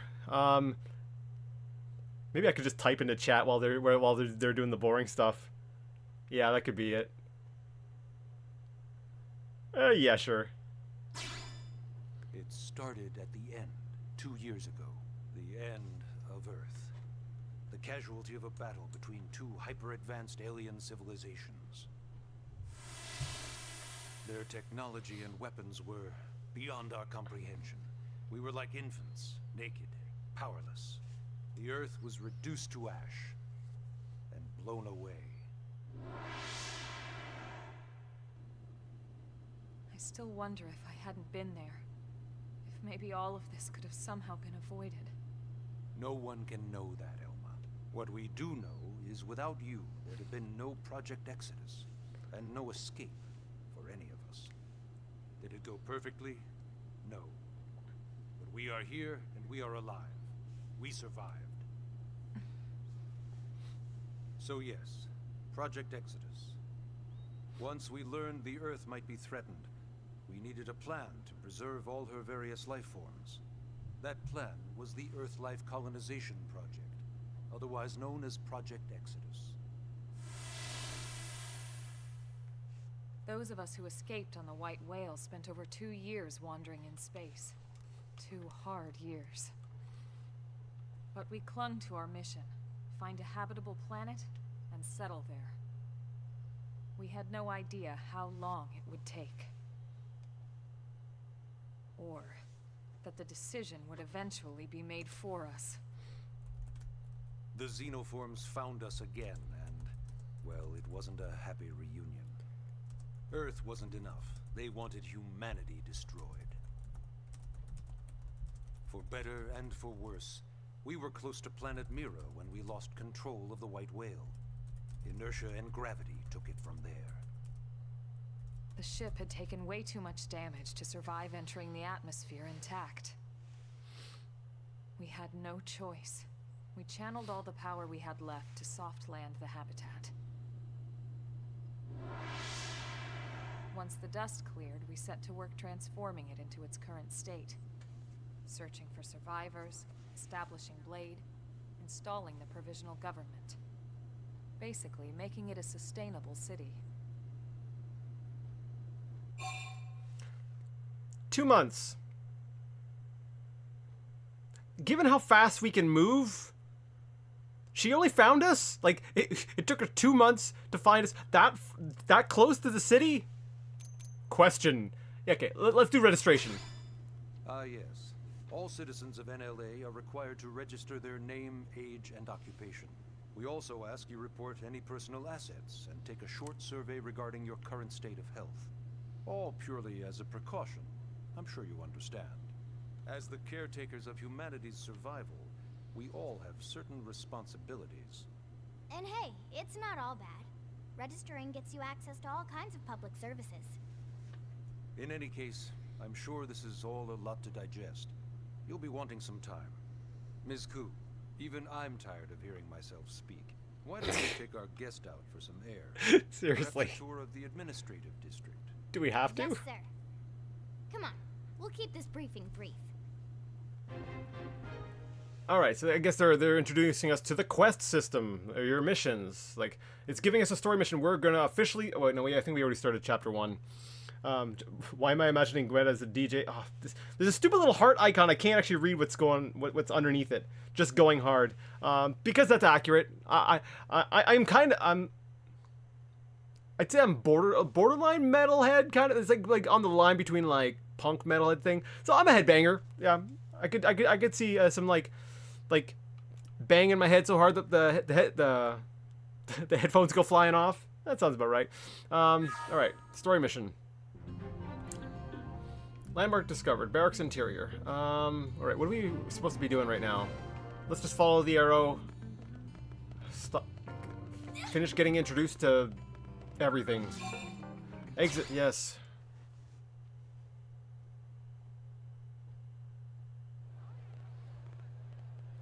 Is it Vandom now? You know, it's not every day we're authorized to let a civilian tour the administrative district. Yeah, Nagi must really, really want her to join Blade. The AD is a bit different from the other districts. It's got everything a Blade would need, all in one place, without any extra fluff. Get a load of that skell. Even the way that they walk is so cool. Oh yeah, work it, baby.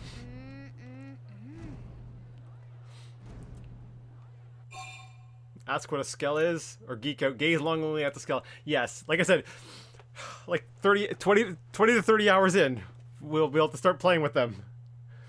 Let's see. I only loved Metal Forever, but since I came out, I'm kind of into everything. I can definitely headbang with the best of them and have plenty of mosh experience. Yeah, I kind of like everything except for like hardcore, like a lot of hip hop I have a hard time with, and like all the country. Aside from that, like classical, like early like dubstep crap, like metal, punk, like even like the really like rough indie stuff. I'm like, yeah, I could get into this. A fun fact: the original name for the mechs in this game were dolls. You can actually hear in the I don't know if the battle theme will ever play long enough. They make reference to getting all the dolls off, like launching all the dolls. But when they brought it to English, they're like, people don't want to play with dolls. They don't think of dolls as these big giant awesome things. We're gonna call it skells, because I guess skeletons are scary or cool. Sure, we're gonna gaze longingly at the skell. Now this girl gets it. Aren't they just the coolest? Just everything about them. The lasers, the force fields, the bipedal and vehicular transformations. You ever have that dream where you're inside one and it's just transforming over and over and over? Yeah, you know what I'm talking about. Actually, I don't normally show this to people, but I've been working on some stealth fan fiction. Get the dolls off. Just pull it up here 1 sec. Lynn. Oh. I think Lynn gets the dolls off. Sorry. Originally, scales were developed as a defensive measure to counter potential alien threats. It wasn't enough to save Earth, though. We were outnumbered and outgunned. Still, just look around you. New LA has gone from basically nothing to this in just 2 short months. We could never have come so far so fast without Skell technology. I'd love to get you into one to see for yourself, but it's not that simple. Well, yeah, duh. For one thing, only blades are allowed to pilot skells. And even then, you need a license. These aren't toys we're talking about. They're complex machines with powerful weapons. And they're a precious resource. We only have so many of them to go around. So yes, as you might imagine, the certification process is a fairly rigorous one. I'm sure you're thinking, where do I sign up for the test? But it's not that simple. They choose you, not the other way around. You can't just walk in the front door and volunteer. There is some criteria. The details are largely hidden, but basically, HQ only allows the cream of the crop to take the test. Blades who go above and beyond in their duties, and for the people of New LA in general. So what do you say? If you become a blade and work hard, I'm sure it'll only be a matter of time before they tap you on the shoulder. Speaking of work, that reminds me. Why don't we check out the mission control board first? That's where we take on our assignments. Good call. Let's head on over. Yeah, it's very heavy info dump stuff right off the bat. Like I did say before, you can skip cutscenes, so if you're just playing by yourself or replaying, that is something you can do. And you can get through this rather quickly, but yeah, there is a lot of info dump off the bat. It's all front loaded, and then after that the game is like, alright, now you have context, go get confused more, because we're gonna like pull the rug out from under you like halfway through the game or something. Have you listened to, okay, I'm gonna walk over to the place. Have you listened to folk music? It's like country, but more progressive and better in my opinion. I've listened to it, I'm not really into it. Like, I've had like a few songs where I'm like, okay, yeah, I like that. But it's not like a genre I regularly go towards. I feel like we're watching a movie. We really are. Alright, tell me all about the quest board, where you find all the quests. We don't have a dispatch system yet, so blades usually choose their own assignments. Everyone comes here and selects from the missions available on the board. And it's not just official blade tasks. Anyone with a request is free to post here. Businesses, citizens, whoever. Oh, that's what it was.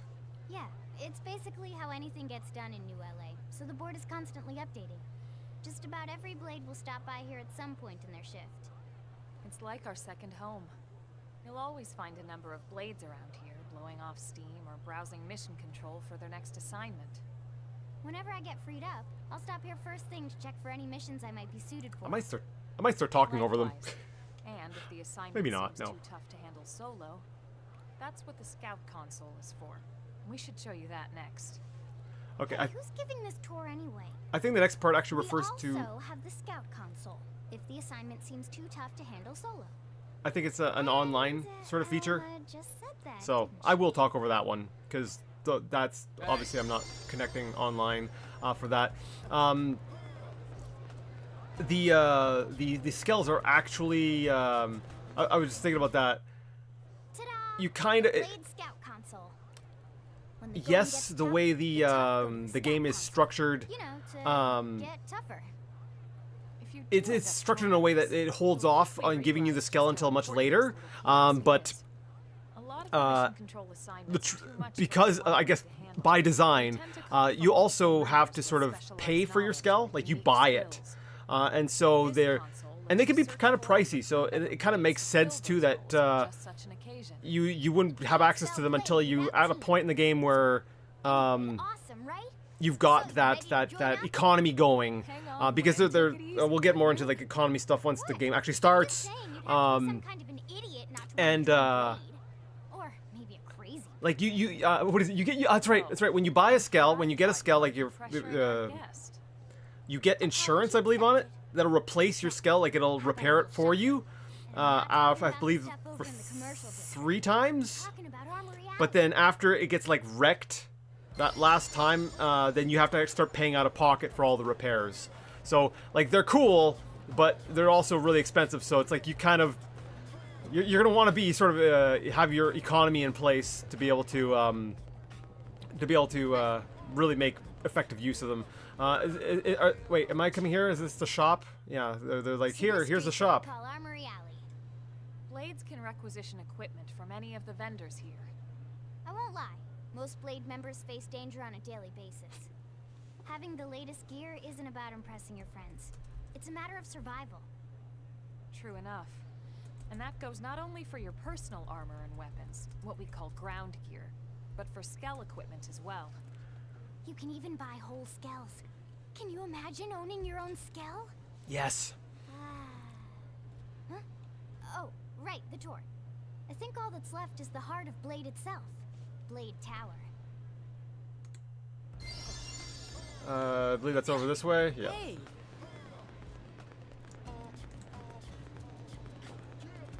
Oh, I'm looking over, like managing stuff over here while holding down the stick to go this way. It's like I make sure don't run into anything while you're. So yeah, Blade Tower. When we come here, it's usually to stop by Blade HQ. The higher-ups, like Secretary Nagi and Commander Vandam, will spend most of their day here. The government leaders, too. They're based in the tower. Guys like our new Director General Maurice Chassan, for example. Blades sometimes report to the leadership here after we finish key assignments. You'll want to remember this place. And that about does it for our tour. So, what do you think? Pretty amazing setup, right? You can't wait to join Blade, right? Okay, Lynn, seriously, that's enough. We're not here to make a sales pitch. We just want you to have all the facts so you can make an informed decision to join us, or not. Now that you've seen where and how we work, hopefully it made a good impression, but your decision will be just that, your decision. In any case, let's head back to the barracks. Secretary Nagi will be waiting.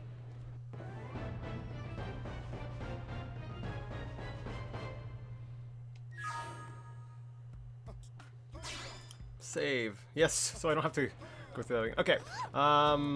Okay, so now that we've gone over all that, we're going to go into the barracks. If I'm remembering correctly, I might not be. We're going to go in there. I think we might get introduced to the mustache dude with big biceps. And then they're going to go over the... Actually, that I might skip. They go. There's multiple divisions of Blade. Each one specializes on a different sort of play style. I already know what my playstyle is going to be, so I'm not going to like get information on every single one. So I thought it was a toilet flushing. Yes, very amusing. Who wants a fresh cup of tea? Thank you, Ms. Gu, but I can't stay long. I just wanted to pass along a request from your commanding officer. Commander Vandam? Does it have anything to do with our new arrival? Correct. He stopped by while you were out on your tour. He said he'll come back, but that I shouldn't wait to ask you. Here we go. I bet I can guess. You probably can. He wants to fast-track our new friend here for blade duty with a training assignment. What in the hell are we waiting for? As he put it. The commander does have a way with words. Makes even my pitch sound smooth. I explained about the memory issues, but he didn't see it as a problem. And to be honest, given our current need for blade recruits, I can't say I entirely disagree. Hey, it's not me you need to convince. Blade service is voluntary, remember? Of course, and I would never force or coerce anyone. Well, friend, what do you say? Can we count on you to do your part? Okay, are we doing this or are we doing the tyrant mission first? Okay, look into Nagi's eyes and nod firmly. Assert dominance! Shrug your shoulders and shake your head. Yeah, we're accepting it. Let's get going, come on. I knew you'd make the right choice. Welcome to the organization. Elma, she can start on your team. You'll begin training immediately. Yes, Mr. Secretary. With pleasure. All right. Welcome to the Cool Kids Club. New name for the rest for all streams going forward. Let's discuss that training assignment. We've decided to start you out on a probe installation, just to get your feet wet. I guess we should back up a bit. Here in New LA, we're using a specialized computer system called Frontier Nav to help us deploy a sensor grid across Mira. A network of data probes that allows us to monitor conditions and collect all kinds of information about the planet. Expanding that grid and filling in the blind spots is one of Blade's highest priorities. Here, take a look at this. What you're seeing on screen is a terrain map that includes New LA and the surrounding landmass. As you can see, we've divided the area into a series of hexagonal blocks. We call these blocks segments. Together, they form our grid. We determined this was the most efficient pattern, given the limited range of our probes. Based on it, we know exactly where we need the probes to go. Now we just have to install them. The sooner the better, as far as I'm concerned. The Frontier Nav probes can also detect the general locations of living things in the vicinity, which comes in handy if we need to track down a blade or another citizen. Yes, quite handy indeed. So for this first exercise, you'll be heading here, to that white segment. Go there, install the data probe, and then come back home. Got it. East of the city. In that case, we can take the east gate out of the administrative district, right? We should be there in no time. I'll leave the details on the data probe installation procedure to you, Alma. Of course, Mr. Secretary. All right, you two, shall we? Yeah! Training or not, let's go install the hell out of that probe! Alright. Chapter 2. Pretty sure Chapter 2 is like one mission long, so... Alright, so what we're going to do, that's actually really important. We're going to be installing a probe. This is kind of where... I mentioned economy earlier. There's... Man, am I glad we pulled an assignment to the east of the city this time. Shut It'd up! be a long walk all the way back over to the west gate. Hold on. Are we even sure the East Gate will be open? Last I heard, it was still on lockdown from all the high-level indigent activity. It was, but they just lowered the threat level earlier today. The gates are officially open for business. One of our teams must have gone out there and kicked some furry indigent butt, huh? Suggest it was you and Elma, or speculate. Suggest it was Irina and Gwyn. Let's speculate. I don't want to be like all boastful. Wouldn't surprise me at all. Irina's team is one of our best. How does she know Irina and Gwyn?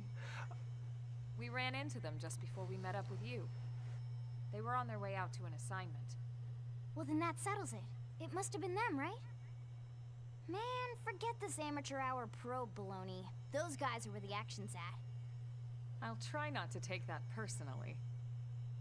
But enough talk. We've got our mission to deal with. Let's head out. Roger. That probe isn't gonna install itself. Let's get to the east gate, shall we? Probably didn't notice there because Elma was a little off camera, but during dialogue, certain, yes, I know the segment map. I'm going to be talking about that momentarily. Different characters will react differently to different types of comments you make. And so, like, Elma would react more positively to a little bit more of a, we'll say, a humble attitude, or, you know, lifting up others. So, like, saying, oh yeah, it was Arena and them. So, there was probably a little heart that appeared above her head, and that also contributes to the whole relationship you have with the character. So now we've actually got access to the gamepad.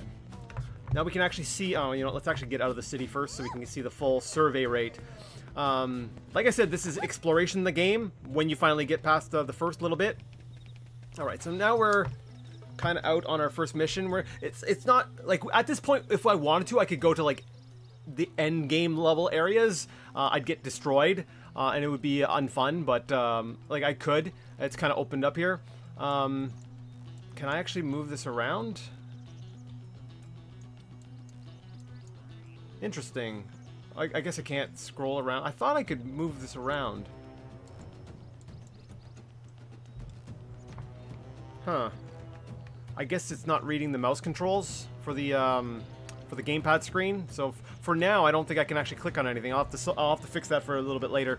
But yeah, so we've got to go to that marker and put down a probe, and then that will reveal various other things that might be picked up on the probe, like boss enemy type things, certain things that need to be investigated, loot, you know, different things like that. And then as you get further on with that, you also start putting together like a mining network of a resource called, oh, I'm looking at the sky, called Moranium, which you can see here I have none of because I haven't started doing that yet. Oh, there's an aurora effect. You can actually see that if I hit start. It says weather effects. And so, like, different weather will have different effects on your combat ability or ability to find things and crap like that. So we're going to head towards the that marker. I am going to get distracted at points and collect these little blue diamonds because I love collecting things. I'm just like, ooh, shiny! Got to get all the shiny. Also, collecting these will help you. Do I have my Collectopedia yet? I don't have the Collectopedia yet. You fill those in, so you find different things like heat-proof inox pipe. So that's a piece of like stuff that broke off the ship. A rock orange.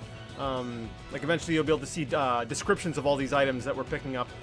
It might be like a local fruit or something. And as you fill in your Collectopedia, you'll get, you know, reward stuff and yeah, that kind of stuff. So there's a lot of different systems that start overlapping.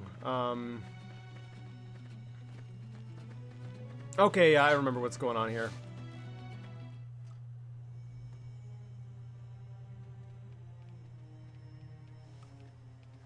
What the hell happened here?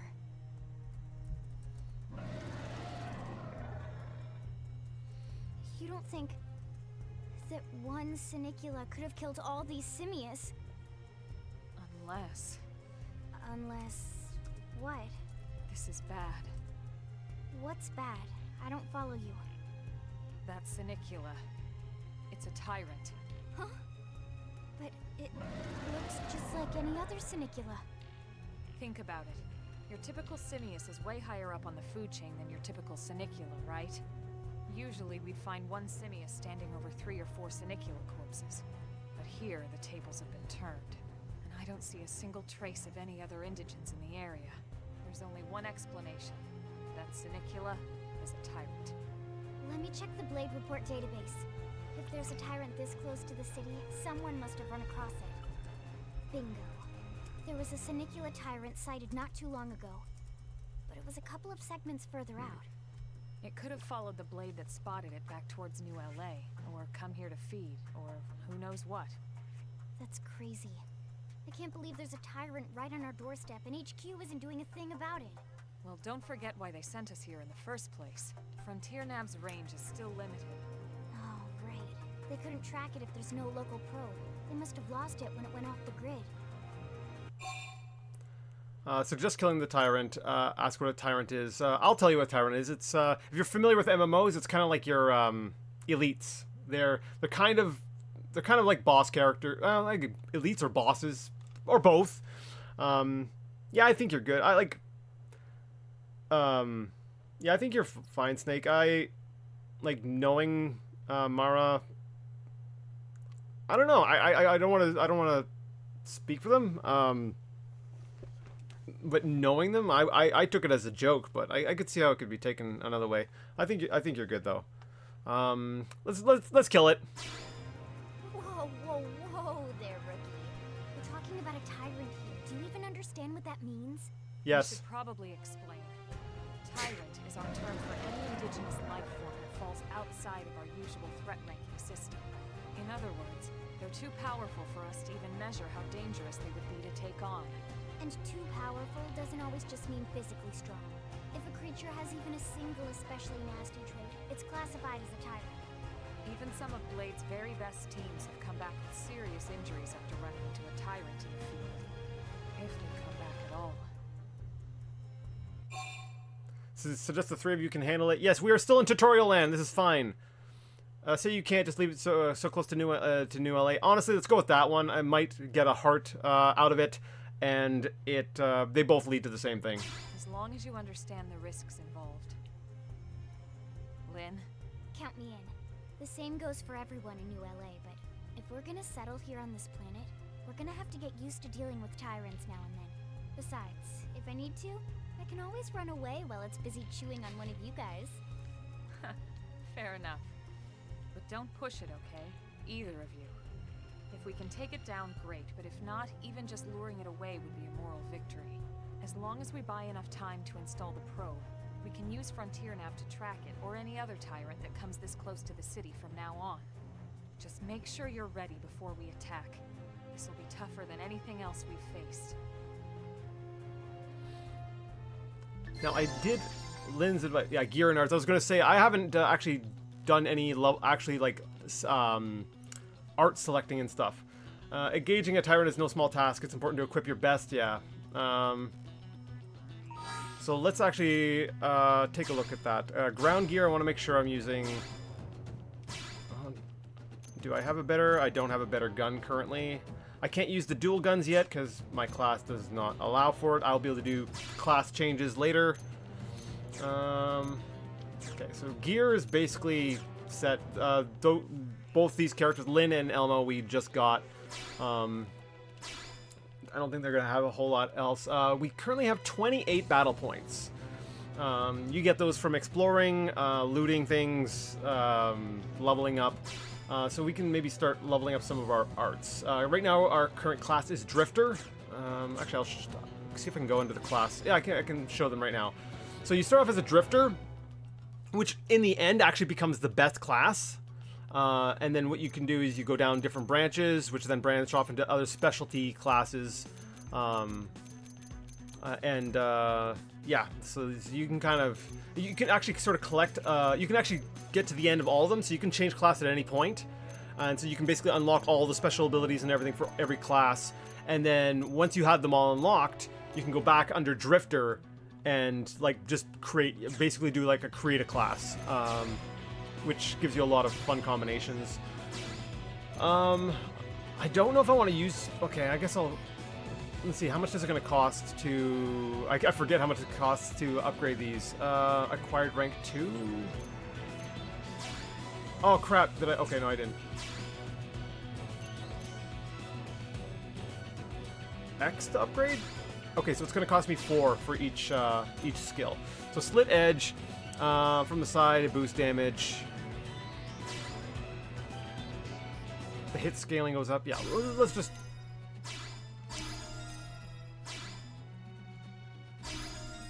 Oh, I've also got some other skills I hadn't... Wait, do I have these yet? No, I guess I don't have those yet. I get those at later levels. Okay. Okay, my bad. So we'll upgrade the flame grenade too. Leveled up our arts. I don't know if we've got skills yet. Skills are more passive. Yeah, I haven't unlocked any skills yet. Let's see. Have you played the Xenogears Xenosaga games? No, I have them all. Actually, I have the the Japanese versions of all of them. I actually even got the Xenofreaks, the PS2 disc. I've got those all over in my thing. So I have all of the Xeno games, but I have not actually played them. I've also got the there was a Xenogears. What was it, like F1 and 2? That was like a remake that was released for the DS. I've got that there as well. So yeah, I've even got the art book for the Xenogears thing. That's right, I got that too. Holy crap! I think I might like Xeno stuff, even though I haven't actually played a lot of the other ones. I've mostly spent my time with Xenoblade. I've dabbled a little bit with Saga. Never got very far with it though. All right, so this is a tyrant, but it is a tutorial tyrant, which means it's going to be laughably easy compared to the other ones we're gonna face. So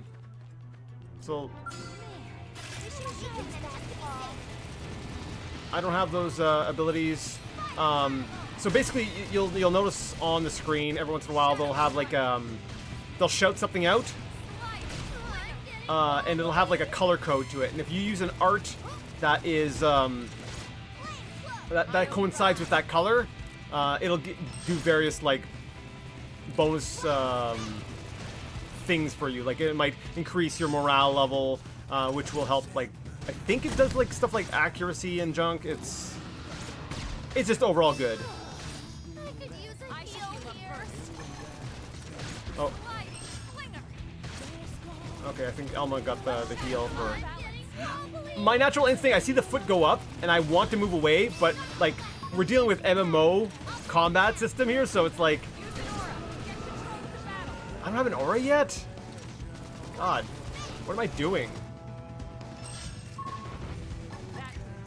Okay.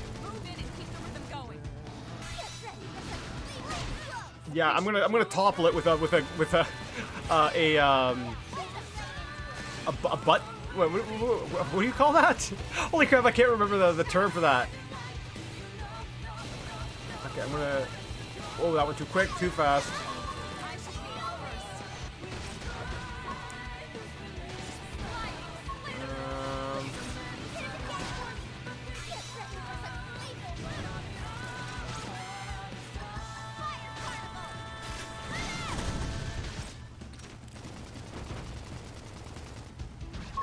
Okay, so yeah, Lynn tends to be the kind of the tank. If you actually see her, she's got like this big Gatling gun, but she also switches that out to like a shield.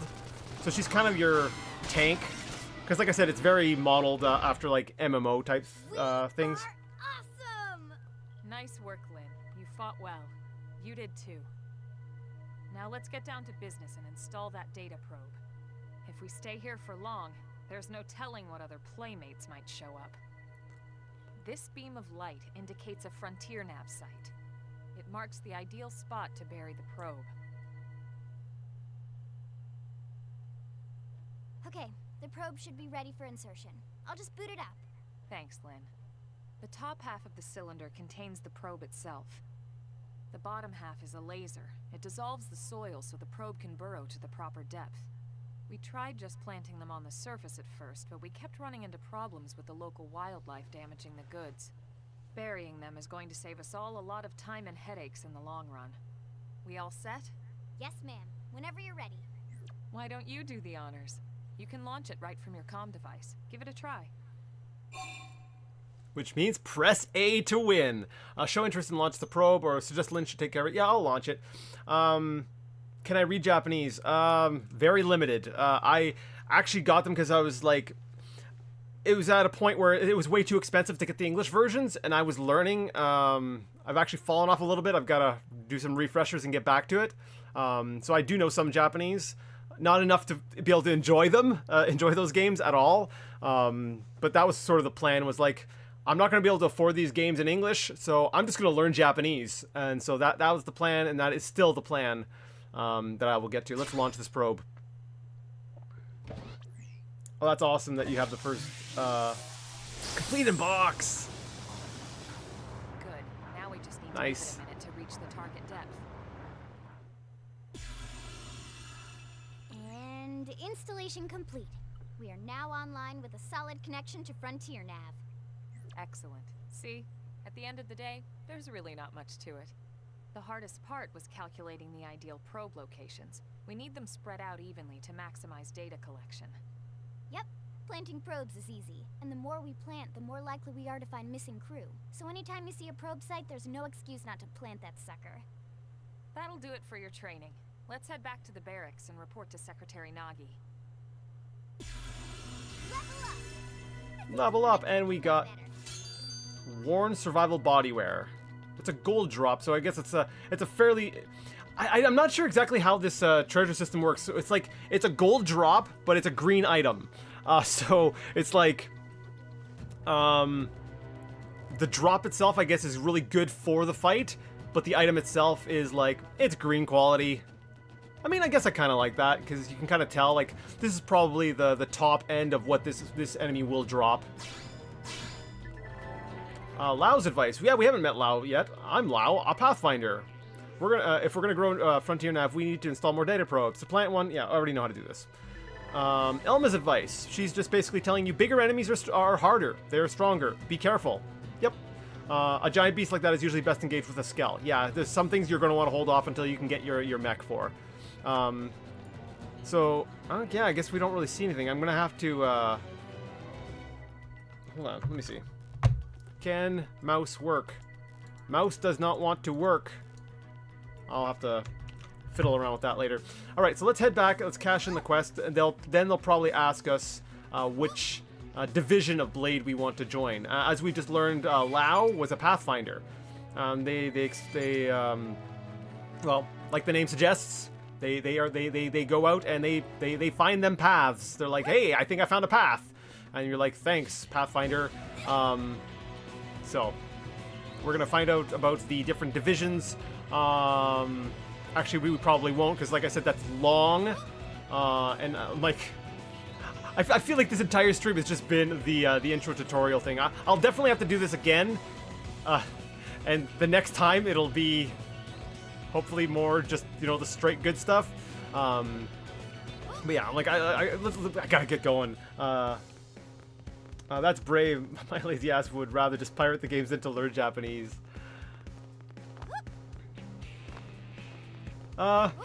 Yeah.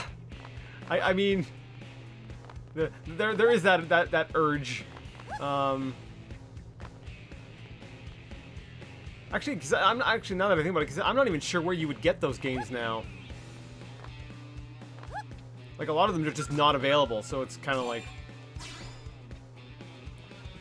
Wouldn't dare to play an RPG in Japanese though. Yeah, I know that it's like I said, I tried it and realized very quickly. I'm like, oh, my Japanese is not even. It's nowhere close enough to good enough to be able to do this. Commander Vanden.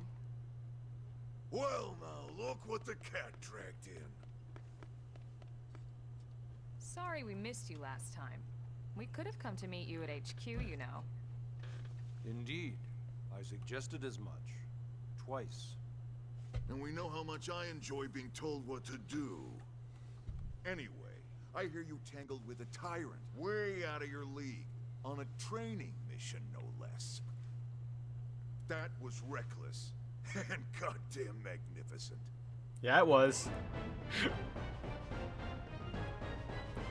I think you can get the Skell like after chapter 6. Is it 5 or 6?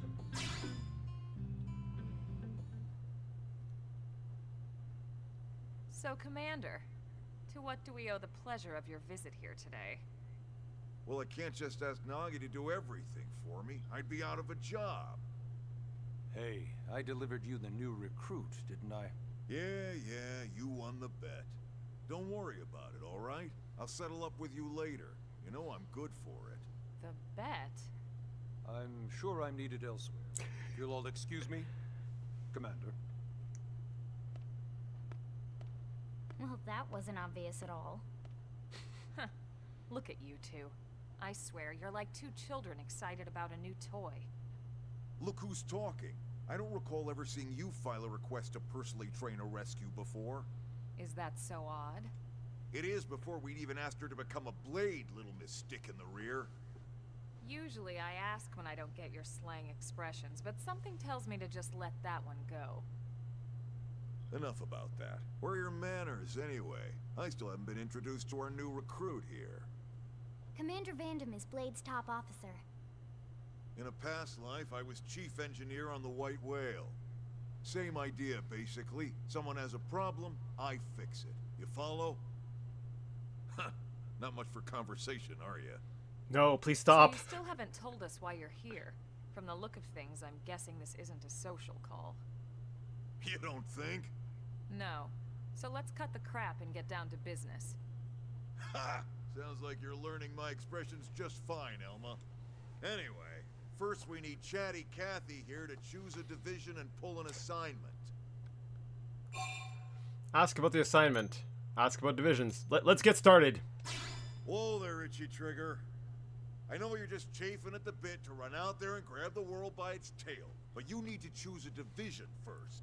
Curators. Once that's all hashed out, we can get into detail about what your first assignment's gonna be. Curators. Pretty much everyone in New LA works for Blade, in one of several different fields.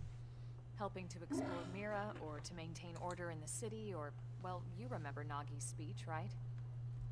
There are 8 different fields in all, and each one has its own branch within Blade. Officially, they're called divisions. Naturally, you'll want to choose one that best suits your personality and your talents. Let's start with the Pathfinders. Pathfinder's #1 responsibility. Oh, are you gonna go through all planting these? data probes, like you did on your Oh training God. mission. It may not be the sexiest job, but important? You bet your ass it's important. We've only been on Mira 2 months. We don't know jack about this place. The more probes we install, the faster we can get our bearings here and give ourselves a fighting chance. We've already detailed how important it is we expand the Frontier Nav network ASAP. So, for the time being, I'll just remind you of the highlights.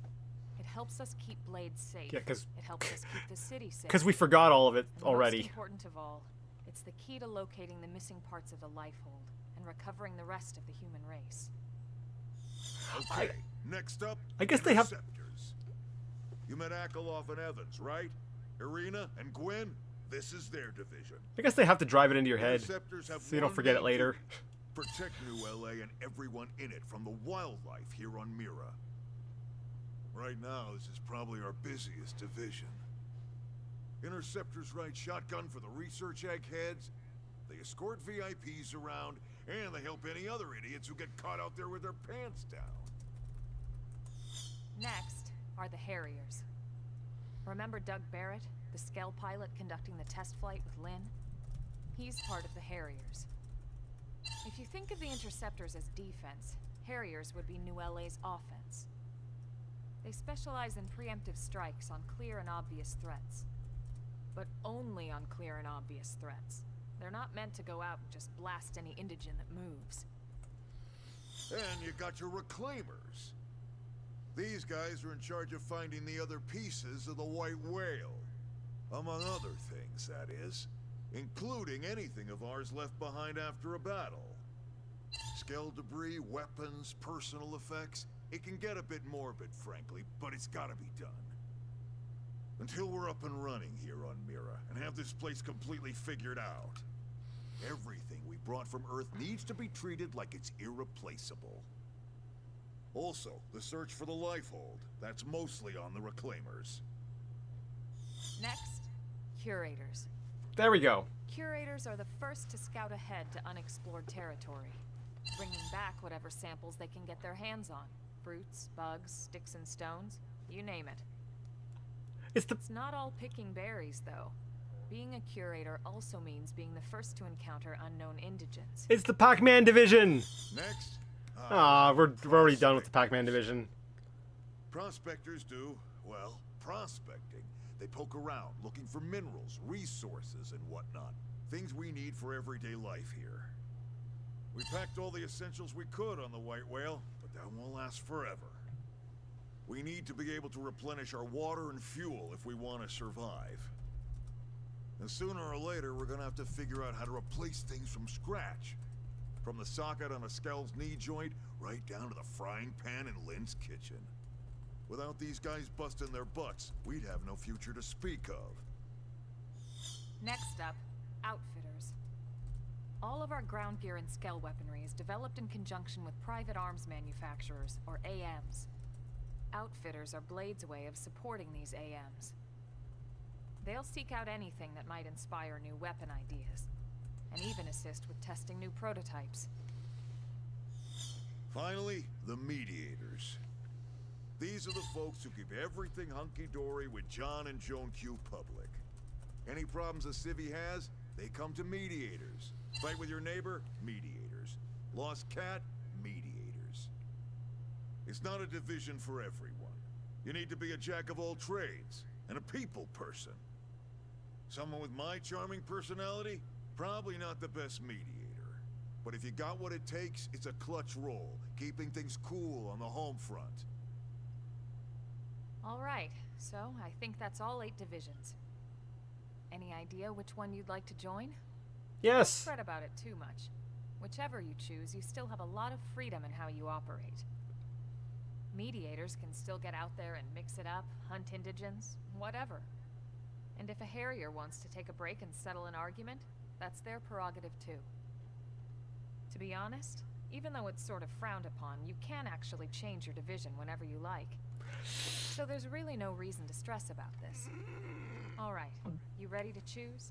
Not entirely accurate. Especially with the online system being the way it is, or the condition it's in. Select your division. We're going with Curators. So Curators are charged with scouting unexplored territories and collecting materials found there. Actions that boost division points. We're going to want to collect a lot of division points. Obtaining collectibles and defeating tyrants. Sounds like fun. Division support effect. Critical master. I don't know if we're going to get that because we're playing the game completely offline. Pac-Man division! Then it's settled? It actually does look like, if you look at the Pac-Man from the Atari 2600, it actually kind of looks like that. It's settled. We're in the Pac-Man division. Thank God that's over. By the power invested in me, yada yada, you're officially a Blade. Congrats, and welcome. Yay. I know you're gonna do great. Alright, we're done the chapter, right? Now for the job. Let's get down to brass tacks. Nelson's team has gone missing. Last contact we had, they were installing a data probe out in eastern Primordia. Then, nothing. Nelson. Pathfinders, right? Are we talking indigents here or what? Your guess is as good as mine, but they did have a skell with them. You'd think they could hold their own, or at least run away. All right, we're on it. We'll head to their last known location and go from there. Report whatever you find ASAP. Of course. Let's move out. Roger that. Alright, so we're starting chapter 3. I'm pretty sure at this point, if we wanted to just ignore this quest, we could. Yeah, Blade Services. You're officially a Blade now, so now we can go to the shop terminal, mission control, all that stuff. Yeah, we've got fast travel now. We can invest in our arms manufacturers.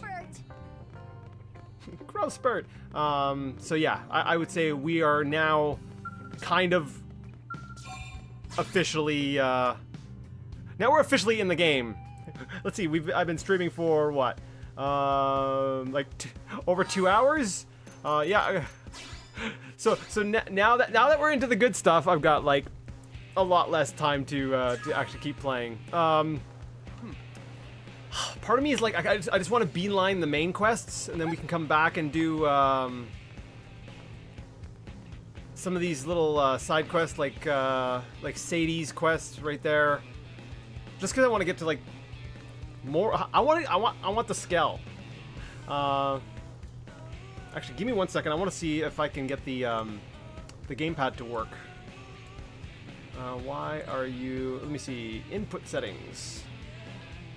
Oh, yeah, is my mouse cursor showing up on? Yeah, it is. Okay. That's fine. That's fine.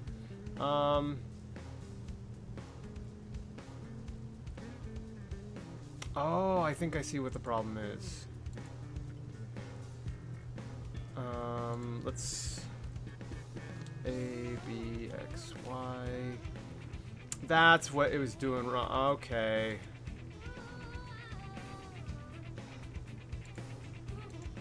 let's try this now.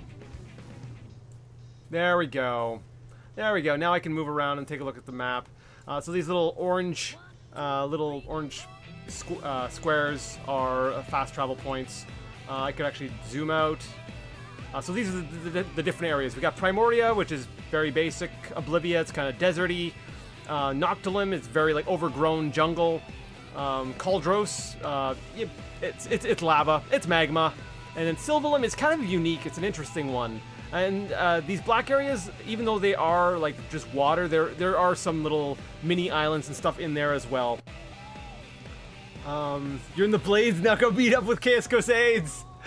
I gotta go deliver. I've got to go deliver the package to Chaos Crusades. Yes. Okay, I like the reference there. Oh, what's going on? My controller. Okay, we're good. We're good. Carrying on. Yeah, I'm gonna actually skip some of the side missions. We'll do some more side missions next time. Like I said, I kind of wanna. I mean, it would probably be smart for me to sort of take my time and do some side quests, but maybe it would be smarter for me to just start doing some side quests. Okay. I think when I changed, I fixed the gamepad, I messed up my gamepad. Technical issues. I'm so not used to having those out on the internet. Calibrate. Okay, you seem to be fine. You seem to be fine. Why are you...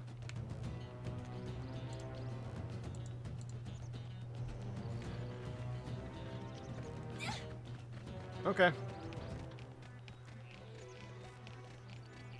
My stick was doing weird things. What level are we at? We're at average level 6.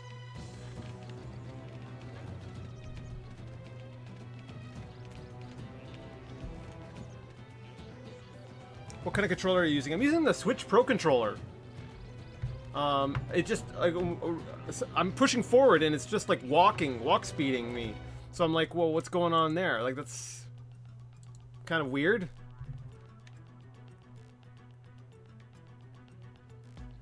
Huh.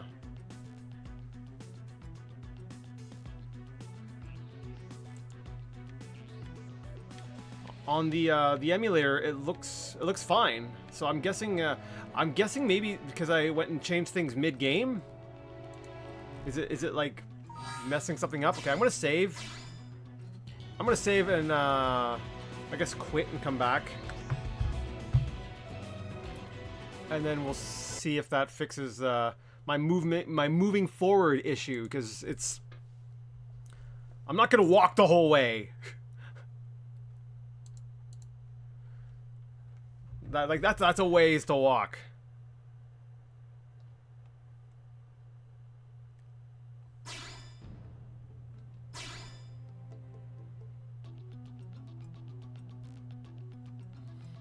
I do love the loading time though. Having this sucker being on a solid state drive there. It's much better than reading off a disc. Okay, it looks like yeah, it looks like a restart. Seems to have corrected things. I don't like how low level I am. I really should be, but I really should be doing side quests. I'm gonna die. I'm gonna die trying to rush this. Yeah, I probably should. Yeah, whatever. Screw it. Screw it. First of all, I gotta collect all these little blue things because I like. Oh, do I have the Collectopedia yet? I do have the Collectopedia. I can start filling things in. All right, so Primoria, vegetables. We have discovered lacy potato. I guess. Yeah, we'll register that. Sadalana lettuce. A heat-emitting lettuce. Yeah, I like finding these little things because it kind of helps like flesh out the world a bit. A Kepo carrot.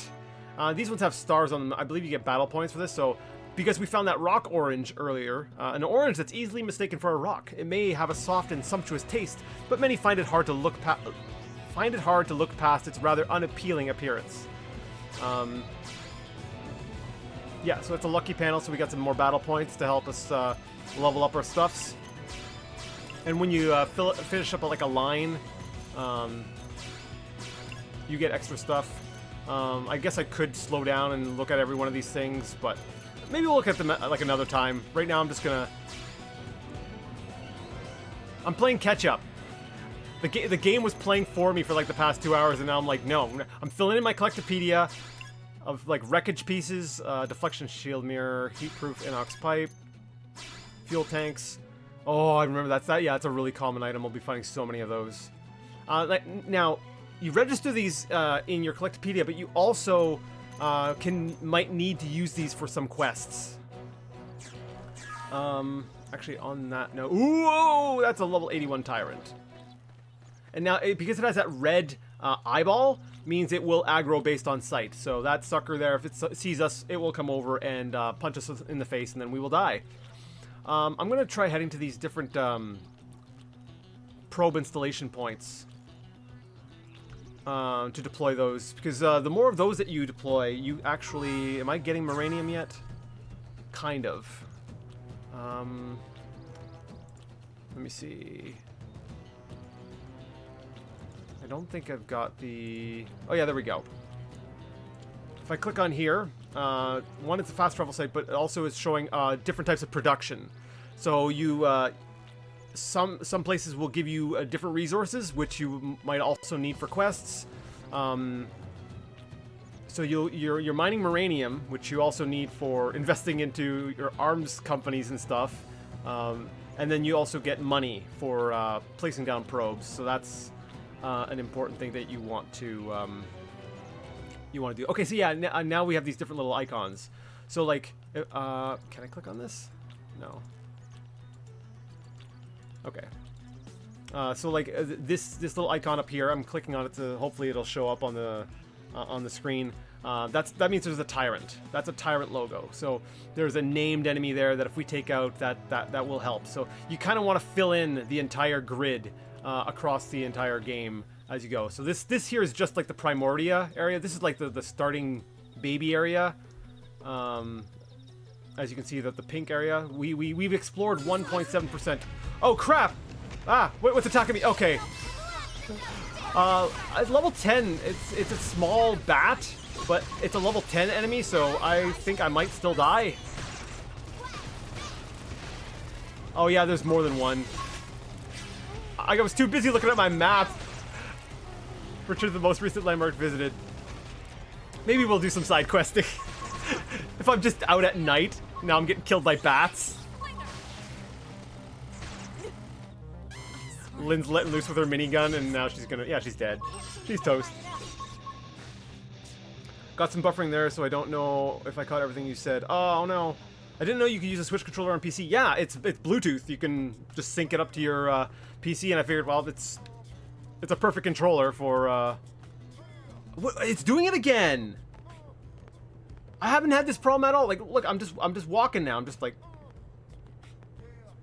What on earth is going on? Is it a problem with my Switch controller? Hold on. Hold the stick in this position. Input settings.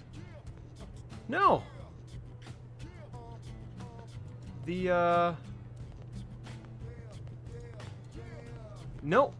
The emulator reads it as proper range, so something in the game is just detecting that I'm only walking. That is so weird. Okay, let's talk to Sadie. We'll get her quest. Excuse me. Sorry to bother you, and I know you're terribly busy, but is there any way you might help with a rather urgent request? I promise I won't take much of your time, liar. Heck, I don't have much of my own to spend taking up yours, or sorry, getting off track. Anyway, I know I should be running this request through official channels and all that, so I'm sorry. But there's just no time! I'm desperate at this point, and I'll literally take any help I can get. Or, not to say that you're just anybody. You're great! Ha ha ha! I believe you. Look, I know I must sound completely bonkers. You do. But just hear me out, okay? That's all I ask. Okay, let's hear what Sadie has to say. Or we can reassure her, attempt to calm Sadie down. Let's just... Okay, yeah, it's cool. Just relax. Just tell us what you want. Ah, see, there's the little heart. Elma liked that response. I mean, it sounded like maybe Lynn was okay with that one too. Huh? Oh, right, sorry. That probably didn't make a whole lot of sense, huh? Not really. Okay, let me pull it together here. Breathe in and out. In and out. People like me. People like me. It's all okay. Thank you. My head's a lot clearer now. Or what were we talking about? Oh god, you sound like me! Is this how you all feel when I'm talking? Can you just set the dead zone in the emu? See, that's the thing. In the emulator, I'm pushing the stick all the way up. In the emulator, it registers as the stick all the way up. Like, it's registering properly in the emulator, but it seems like the game is not interpreting it right. Or what were we talking about? Oh, right. Yeah, so I need you to deliver some supplies to a blade team in the field. I'm a mechanic, you see, specializing in skells. I tend to head up a lot of the important projects. Or sorry, did that sound braggy? No, you're good. Anyway, I just got a call from a team that's always been really nice to me. They asked me to bring them supplies so they can do a field repair of their skells. Apparently something called a whimsical duogwil. The names of some of these enemies. Attacked them after they left on a mission, and now they're stranded out there. I pride myself on customer service, but me wandering around outside the city is just, no. Bad idea. Bad idea. Especially with the whimsical duogwil that broke their skull is still kicking around. Much as I wanted to help, I'm just a mechanic. There was only so much I could do. But on the other hand, the thought of those poor skells lying there beat up just broke my heart. I'm sure Lynn feels the same way. She's like, poor skells. So I gathered some inventory stuff and left town, but then kind of panicked about what to do next. The only sane plan I could come up with was asking someone else for help. And then you came along. It's like magic. Only not. Oh god, you do sound like me. Anyway, I know I should post this to Mission Control. Probably, but we'll do it. Miles to go. So take supplies to the Blades who are attacked by dangerous indigents while on duty. We'll get 5,000 credits, I think 110 experience, and a makeshift gauze eye patch. Because that's headgear, which will give us armor. Yes, we'll accept the mission. But I don't have time for rules, man. I can't just stand around filling out paperwork and cutting red tape or whatever. Oh, and I'll pay you, of course. Or actually the leader of the team you'd be rescuing will. I hope. At any rate, they're really in trouble. So if you could get those supplies to them, I'd really appreciate it. No problem. I'm going to take 1 second to try one more thing with the controller that I just thought of while I was doing all that reading. What do we got? Okay.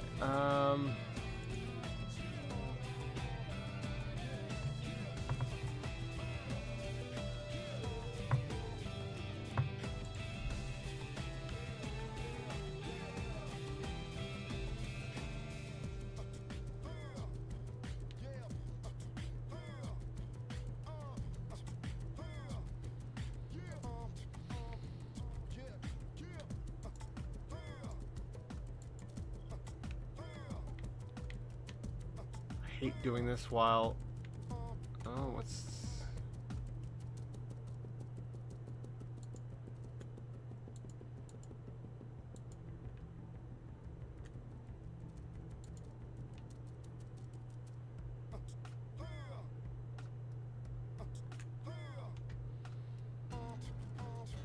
I don't know. I'll hold my stick at a slight angle. No, that's ridiculous. Sadie's funny. I like Sadie. This is ridiculous. It was working just fine. For the entire first part was just ridiculous. Okay, let's just maybe clear everything, remove the controller entirely, and then re-add it.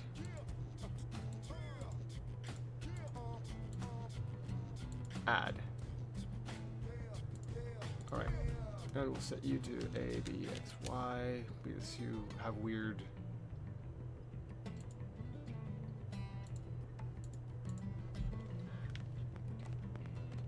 Okay. I, like, completely unadded the controller and then re-added it. Hopefully this'll keep things working good. Okay, so... We've changed our objective. We are... going to head over there. Actually, I think that might be further out from, No, that's right. Our other, the main quest objective was down in this region, I think. So, yeah, we're going up this way. Actually, you know, I kind of want to hit this point right here. See if we can, deploy one of the probes there. before we hit up that quest. Alright, so I'll start running over there, and let's see. I just have an old-ass Xbox 360 controller, still working fine. I still have mine, but it is, it's not as responsive anymore. I think the buttons are getting kind of mushy, and the stick has some major dead zone problems. Like, I can still use it, but I'm definitely preferring my my Switch Pro controller. Okay, I'm getting... Oh, there it is again! What the heck? I can't move... Okay, I can move backwards just fine. I can move right. I can move left. Forward.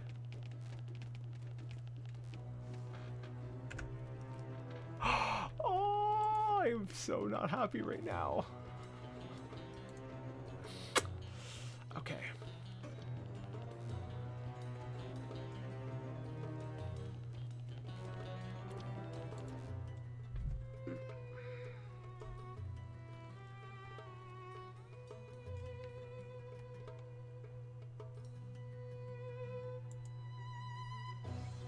Range. Let's maybe... What if I drop the range down on that? Or what if I increase the range on that?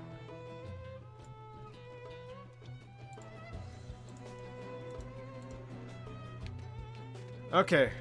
Let's see if that works. The stick on mine has been a bit iffy since the start anyway. Maybe try reconnecting the controller. I think I might have it right now. Okay, so far so good. Okay, let's go. I hate just picking random fights, but we need to level. I'm like, I don't want to do any grinding, but okay. Oh no, what did I do? No, don't do that, don't do that. Okay. I used the flame grenade, which is an area of effect, and I was like, I did not want to draw in the big dino thing over there. Because that would have been probably a bad idea. Okay, Lynn, could you like pull aggro here? I'm... Oh crap! I screwed up the at the. Oh crap! I'm. No. Yeah. You guys. I'm just gonna sit back here with my gun, and you guys you just pull all the aggro. I'm fine with that.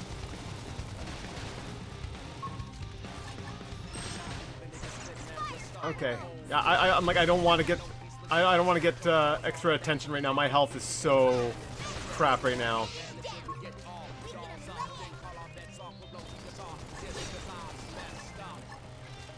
Grants physical defense. Yeah, I'm gonna throw that on myself.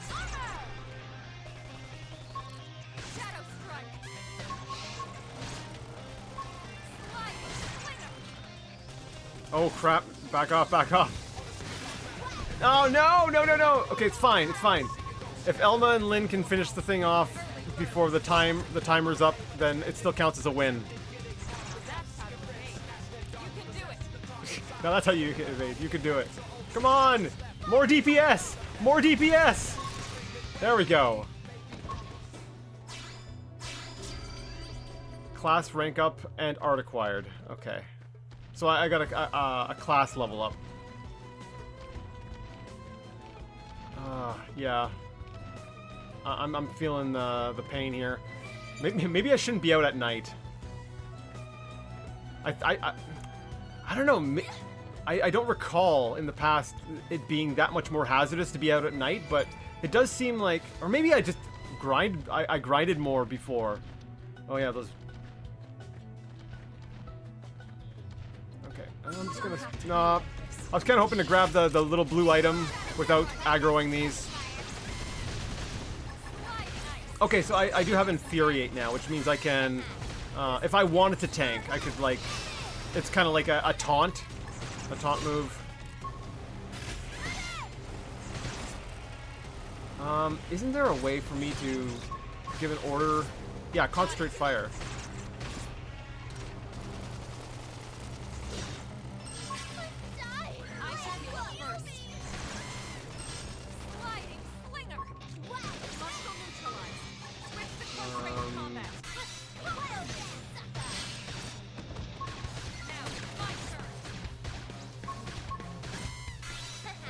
That should do it.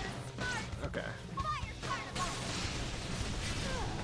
I hate the quick time event things because I always screw up with them.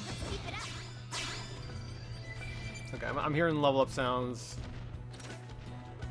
Yeah, I'm gonna try and like just avoid combat. I'm gonna try not initiating combat. I'm just gonna, if something attacks me, then I'll try to deal with it. But what time is? Okay, it's 4:43, late night. Let's. Yeah. Okay. So yeah, I seem to have fixed the thing. I noticed it only happened after I switched in the emulator. Before I had the Switch Pro controller emulating a Wii U Pro controller, but then I couldn't do the gamepad stuff with like the mouse. So when I switched it over to emulating a Wii U gamepad with the screen and everything, so I could actually look at my map. That's when I noticed my walking issue happened. So I was like, hey, there's some weird difference in how it reads the extremes. I had to basically make it so that the radius was like 108% of what, whatever, it's complicated, but yeah, it seems to be working fine now. Okay, let's try this again. Hopefully we don't die. So it's early morning, so we don't have those bats going. So yeah, these things are actually stronger than the bats are, but they're a bit more passive, so like that's something you can have sometimes where like the enemies like during the day maybe might be a little more, we'll say, timid or something like that, and the night ones are a little more hunty, aggressive.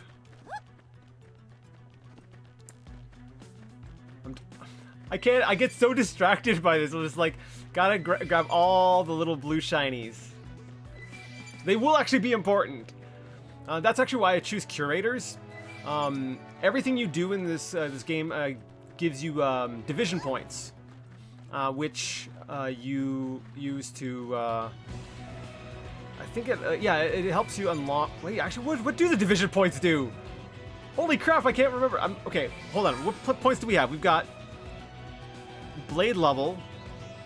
Yeah, you raise your blade level with division points, I think, or you buy stuff with your. You need the points for something. They're there for something. And different divisions give more points for different tasks. And since I know that I'm so inclined to run around and steal the little blue shinies, I choose Curator because they give you 5. You'll notice off on the right below the mini-map, it's giving me 5 division points per blue shiny that I'm getting. Whereas I think the other divisions only give 1 per blue shiny, so... I can't get up there yet. I think I might need I can't get to that wrecked skell. I might need a skell of my own to... Yeah, I can't jump that high. Even if I got up on that little ledge, I don't think I could get up there. Sorry if it seems like I'm not saying much relevant to the game. I'm still paying attention, but since I don't know the game, I don't have much to say on it. Yeah, I figured that's kind of part of... Well, I guess that's part of the reason why I kind of, like when I first mentioned I was going to do the Xenoblade X, I kind of framed it as I was going to treat myself, because like the official streaming time is technically going to be the Daggerfall, because I feel like that one there will probably fit better, whereas this one here this one, like, I'm kind of just doing this one for me, and I understand that, like, if you don't really. You don't know the game, you don't really know what to say, like, I get that, and there's just a lot of this in there, like, yeah, you don't have to worry about it, you know, I'm like, you don't even need to have the pressure to stick around. If nobody watched this, I'm like, I'm still playing Xenoblade, I'm still having fun here. Okay, yeah, these enemies, levels, they're passive, so I should be able to. Can I? Yeah, I can install a data probe here. That's going to expand our frontier nav again. All right, so yeah, there's a number of tyrants around this area. Speaking of which, that sucker. Holy crap, level 92. I don't think I've ever beat that. That's like a super boss. That's like end game. You're gonna need some decked out skulls. Yeah, I'm just gonna stay away from you.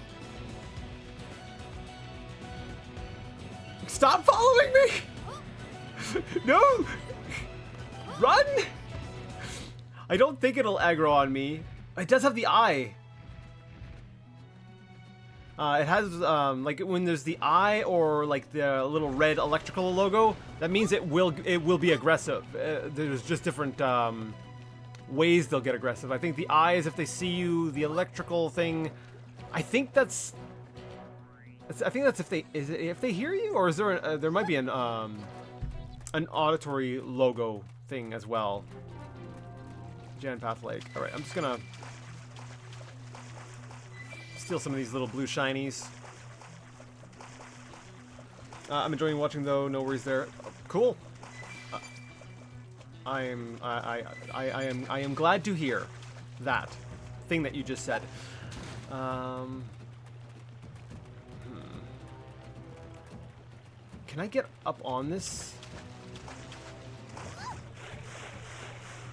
I don't know if I can actually climb up on there. 'Cause I know you can't jump out of water, but maybe I can.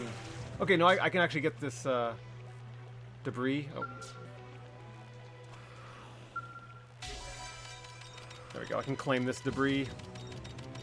I think that gives me experience too, right? Yeah. So like picking up like debris and stuff will also get you experience. So it doesn't always have to be just combat. Even though I'd say most of that is largely combat. I do love the sprint swim, which I'm going to be using now. Look at that. Look at that swimming skill. That is a high swimming skill. Like, holy crap, my athletic skill is just, it's jacked. It is well beyond 100. And so is my acrobatics, because look at them jumps. Okay. Oh, there's the objective. I'm so turned around right now. There's so many shinies. Okay. Here we have, I'm pretty sure this is poop. These big dinosaur things, they have purple poop. Yeah, indigen dung, biological. Let's examine the poop.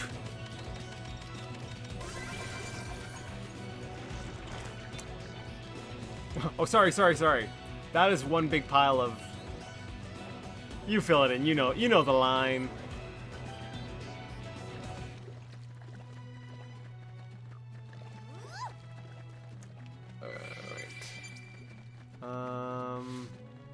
Oh, there you are, Miles. Ooh.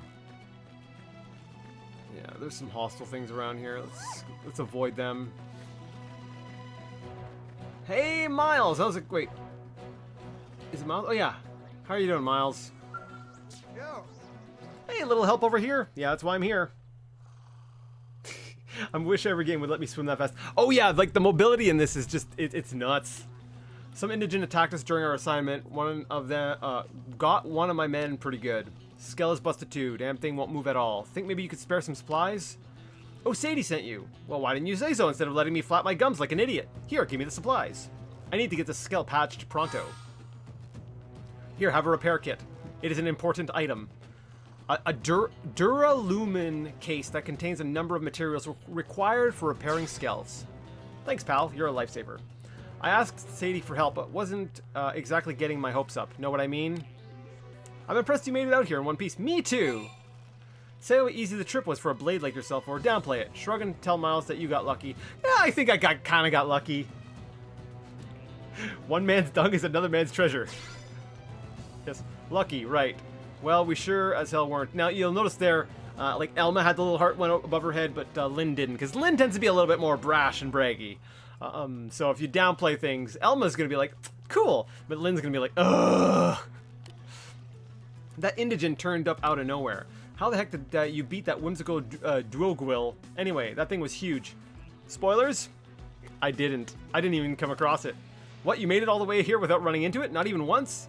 Yeesh, either somebody's watching out for you or somebody's got it in for us. One or the other. Maybe both! Wait, that means that damn whimsical Duogwil is still on the rampage somewhere. Talk about a piece of bad news. Not every Blade's as lucky as you know. We've got to take that thing out before it kills someone. What do you say? Think that luck of yours is good enough to beat that whimsical Duogwil? No. Me? I want to sock the giant lug right in its ugly face. I'm sure you know how frustrating it is to have your assignment put on hold. Sure. Do this for a fellow Blade. Secure the route and kick that ugly thing right in the teeth. I'll be here waiting for all the juicy details. Defeat the whimsical Duogil on the West Gen Path Plain. I don't think I can complete this quest right now. I'm like... What level are you? Level 9. No. No. I don't think I can beat that thing. That thing is going to killify my face. Should I try anyway? No, it's going to kill me. Okay, let me take a look at my... Did I pick up any new gear? I don't think I got any new gear. Oh, I did get new... Worn survival bodywear.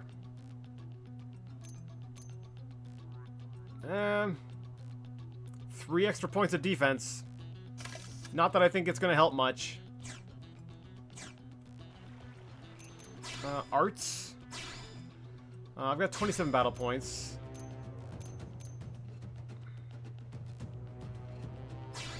Oh, crap. How much does it cost to upgrade? Let's see.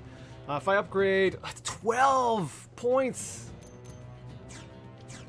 No, I think I'm gonna hang on to those until I get into, like, the class I actually want to be, playing. Have you played Kenshi? I think you might like it too. Kenshi! That game, I think I actually ended up... Did I get it during a Humble Bundle thing, like, years back? I never played it. It looked... Okay, I don't even remember anything about it. I remember at the time, I felt interested, but I could not tell you what the game actually is, so... I might like it. Don't know.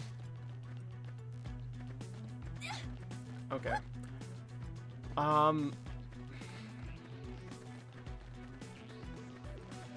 This is so weird. I've never had this much of a hard time before. I think that rushing, right? That sense, that feeling of like we've sat through so many cutscenes. It's got me kind of like rushing out there and putting myself in greater danger than I'm actually necessarily ready for. I'm not gonna play this like a like my Elder Scrolls thing. We're gonna fast travel. It's like, yes, I will make use of a fast travel. I'm gonna come back here real quick. You find poop in the game is like treasure found. I missed that one. I missed that. Sorry. I haven't played it yet, but it's on my wish list. Ambiguous Amphibians Kenshi videos are very entertaining. Maybe I'll take a look at that and I'll see. I'll know what it is because I'll have looked at a video. Okay, let's just see if I can grab a simple suet sweep.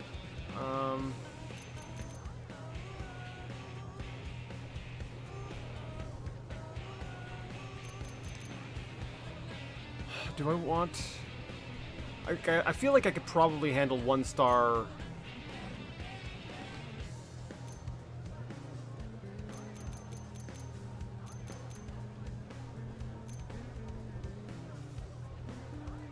Maybe I just need to...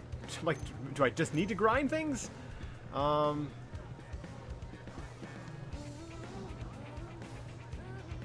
We require crush rings.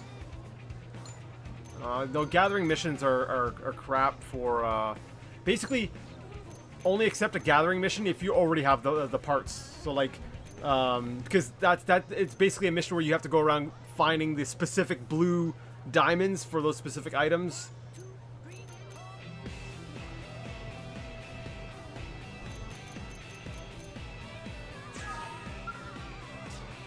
I might need. I think I might just need to go like. Actually, wait. Oh no! What's her face? She's gonna get me set up with the Frontier Nav stuff. Kirsty, sorry. I see. It's a sandboxy open world RPG, kind of Daggerfall-esque in a way, but more modern. Oh, cool. All right, Kirsty. It's Gwendolyn, right? Yes. Oh, good. I've been looking for you. The name's Kirsty with a K. I'm the operations manager for Frontier Nav. Nagi requested that I brief you on the whole Frontier Nav deal. Sound good? Yeah. Tell Kirsty you already know all about it. No, I'm good. We'll save both of our time. Oh, really? All that knowledge is swimming around in your noggin just because you helped Colonel Elma install one little data probe? No, I've got a history with the game, you know. Sorry, rookie. There's more to the network than that. So then, first lesson. There are several different types of data probes that can be installed at Frontier Nav probe placement sites. That is true. There's some that are geared more for mining. There's some that are geared more for giving you more money. Sure. It's vital that you keep the desired application in mind, because each type of probe yields different effects. What's more, placing the exact same type and grade of data probe in neighboring sites will amplify the effects of each probe. So, when you're putting down... Oh, I can't see the map right now. When you're putting down the different probes, you can create like these combo links, which get you even more money and stuff that you can feed into... I guess I'll show the arms investment thing in a second. Now, I can stand here and make you listen to a long, drawn-out explanation, but I think it's better if you just try out each one for yourself. See, Kirsty, this is why we get along. You're just like... You know, let's cut the dialogue. Go do it. Summary. Learn about Frontier Nav from Kirsty. Accept this mission. Yes, this is what we're going to do. We're going to come back and kill that monster later.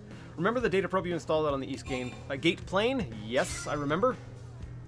Good, I can see why you're on Nagi's short list. I have a working memory. It's a rare thing that it actually works for me, but yes. So if you ever need to verify its exact location, just access the segment map on your comm device. I'll point out a pair of placement sites in the plains past the West Gate that you can chain together on the Frontier Nav grid. Head there and install a data probe at each site, okay? But I don't want just any probes installed there. You'll need to change them to be the same type. That's how you get the chain amplification effects. You can change the data probe's type using your comm device. Just touch the corresponding site on the segment map. If you select Change Probe, you can take your pick from all the unused data probes you've got. Or you do have unused probes, right? No, you're gonna have to give me some. Here, take a few mining probes just in case. They're on me, but don't go spreading tales of my generosity. Your assignment is to travel to 2 specified sites and install data probes there. Then make sure all 3 of your installed probes are set as mining probes. You'll figure it out. It's all much clearer in action. Yes. So we want to actually let's leave and start setting up or deploying those probes. And then that'll give us a source of Moranium, which you can use if we go over to Armor Alley over here. Oh, yellow. Oh, listen. Kirsty was in front of the building across from the maintenance center, searching for that new crew member. I wonder what she wants with her. Okay, so I guess we were supposed to come across that dialogue first, and then know to go find Kirsty. Hey. But yeah, if you come over here to the arms manufacturers, following arms manufacturer is open for business. So we got Sakuraba Industries and the Granada Galactic Group. And so... Oh, that's right. I forgot. So you can invest Moranium into developing better gear. But also, the more you use gear from a specific manufacturer, the more research that's gathered on it and the more they can improve stuff as well. So like using gear from a specific manufacturer will also...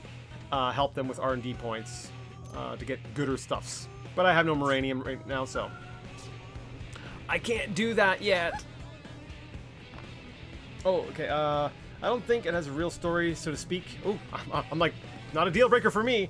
But you can work with different factions or by yourself. Factions fight each other and take territory. Oh, that sounds cool. Actually, I do like that. How that sounds. You can be a bounty hunter and try to kill or capture certain boss NPCs too. That actually sounds like. It kind of sounds a little bit like a game I wanted to... Oh! We just got some Moranium. We just got 500. So, every once in a while, like, we deployed a couple probes, right? So, the, every once in a while, those probes will tick and they'll give you money and Moranium. Let me see. Use the segment map to change the data probe on FN Site 116 to a mining probe. Okay, so that's the one we probably already just did. Is it this one? No, this is 117. This is 116. So we're going to change this to a mining probe, which will give us less revenue, but will increase our uranium production. Oh, it's also going to... I forgot it actually costed money to change out the probe type. Alright, so we've completed that objective. Now we just need to go place the other two probes. You know what? I don't like being under-leveled. Let's just kill everything that we come across along the way, within our level range.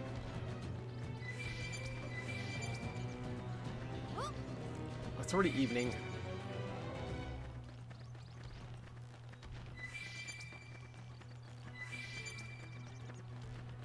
Okay, this is... I hate it. No, I don't want to kill the cute things. Alright, let's kill some cute things. It's for levels. It's for the good of humanity. Oh no! It's going bad. Oh,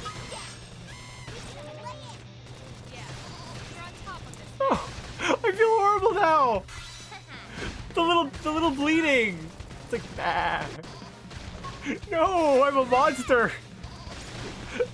Stop sounding cute. Stop.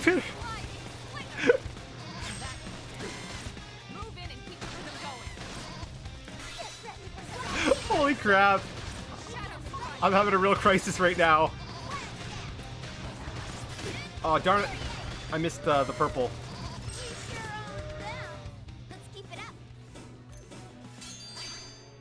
Okay, so I did get a bunch of random items, but also worn survival specs. So, oh, and if you get captured, you might get enslaved and do forced labor, like mining or something? You can also lose limbs in combat and replace them with robotic ones. Okay, yeah, that actually kind of sounds kind of cool. I'm like, okay. I'm intrigued. I am very intrigued. Oh, I remember Nathan's quests. Okay. Hey, Nathan. Oh. And, other person. Please, Monica, you've got to understand, as Blades, our first priority is coming home alive. And as the one responsible for this team, I have to take the path with the least amount of risk. So, you want to give up his life to save ours? Pathetic. Look, if you don't want to go, that's fine. I'll find Connor alone. That's right, Connor got separated from his group. Monica, that's crazy. Will you please listen to me for a second? Huh? What is it? If you're out here, I'm guessing it's because you're a Blade. Yes. In that case, let me ask you something. Should an entire team risk their lives to rescue one single member? Or should that team run back to New LA like a pair of sniveling cowards and wait for reinforcements? Alright, so declare that if it was your team, you'd search for the missing teammate immediately. Repeat the mantra of safety first and recommend they retreat and regroup. This is hard. I feel like I would need to know more context around everything that's happening to be able to really say. Oh, I feel you. I always hate killing the sheep in Age of Empires. It's so, like... I'm like, no! We should be petting the babies, not killing the babies. Okay, in this game, maybe not in every case, but let's say right now, if I was like, oh, I lost Lynn, I'd probably just go for rescue right away. But depending on the context, I could easily see myself going on a retreat. Let's go with rescue. See? You've got guts. What if our friend dies while we're sitting on our asses back in NLA? What then? And if the two of us go missing as well, how does that help Connor?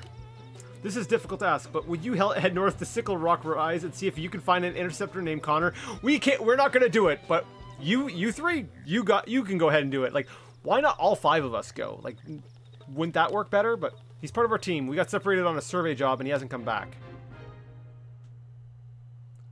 I'll accept the mission, but I'm not gonna set it as my navigation target just yet.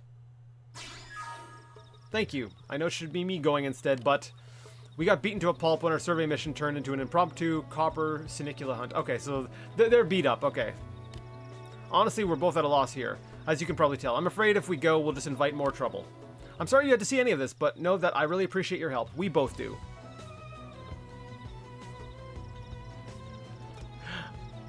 When I first played AoE 2 as a kid, I just kept a huge herd of sheep in my town to look cute. Oh, I've never played... Actually, did I ever play that? Age of Empires. No, I don't think I actually really got into that.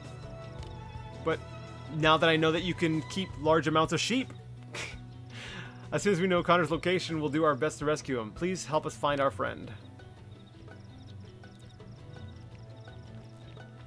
Okay, so part of me here is like, honestly getting kind of hungry. But the other part of me is also like, it's finally happening. It's finally happening. I can just choose what I want to do now.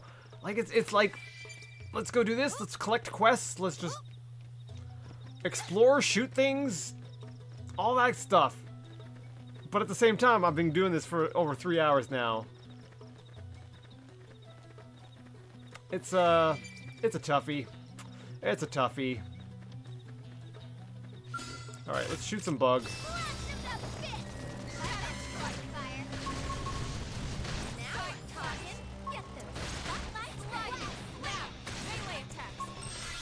Oh, I should have done it from the side.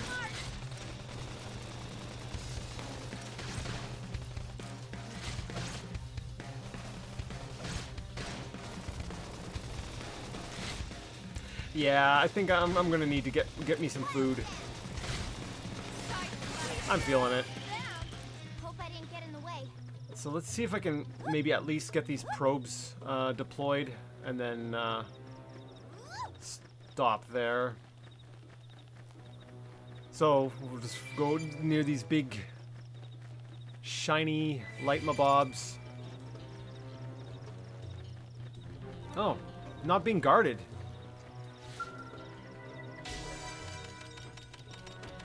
Well, I guess this probe is specifically sort of put here as a an early game Frontier Nav probe. So let's switch this one to a mining one as well. Confirm change, and then we still need to install one more.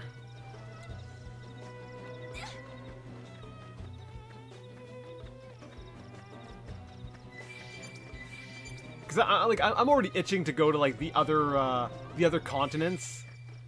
Like I basically just got started in like Primordia, but I'm like, I want to see Noctilum. Noctilum is like super cool and terrifying.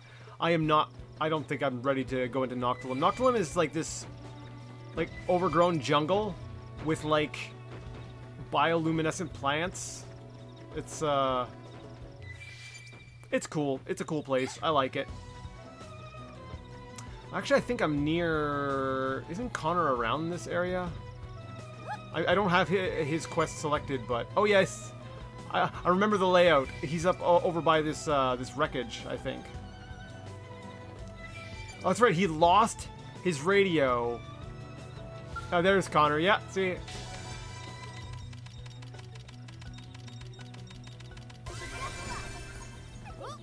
Oh, even my cooking got better.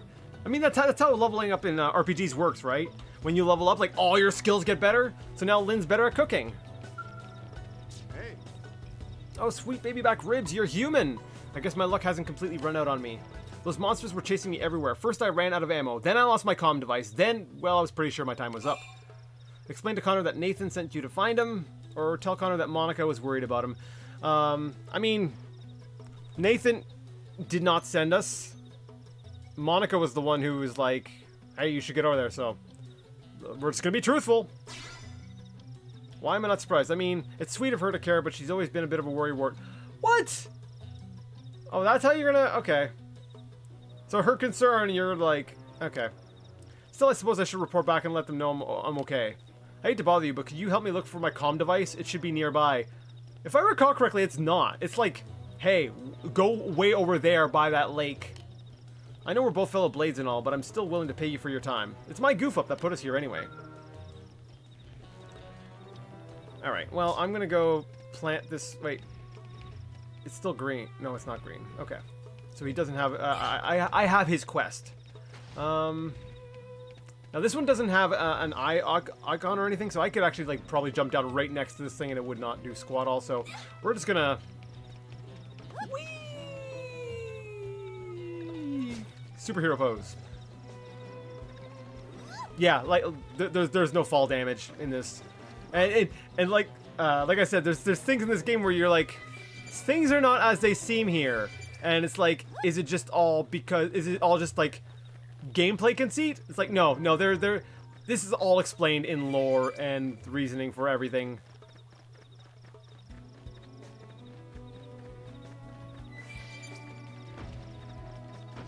I would when I was like when I first got the game, actually my wife had ordered it, and there was a pricing screw up. I think it was like she had ordered it. Oh, Lynn got kicked by the thing. Lynn just got booted by the dinosaur. I don't think I've ever seen that before. That was amazing. Holy crap! I was gonna point out the hypocrisy in my own actions, but probably not the subject for a stream. Not sure if I follow that exactly. Oh crap! What was I saying before Lynn got booted by the dinosaur? Okay. Wait. Okay, now I gotta change it to a mining probe, I think. Okay, so now we got an increased effect there, and now we're done with Kirsty's quest. Now that we're done with oh, I haven't saved in a while. Save.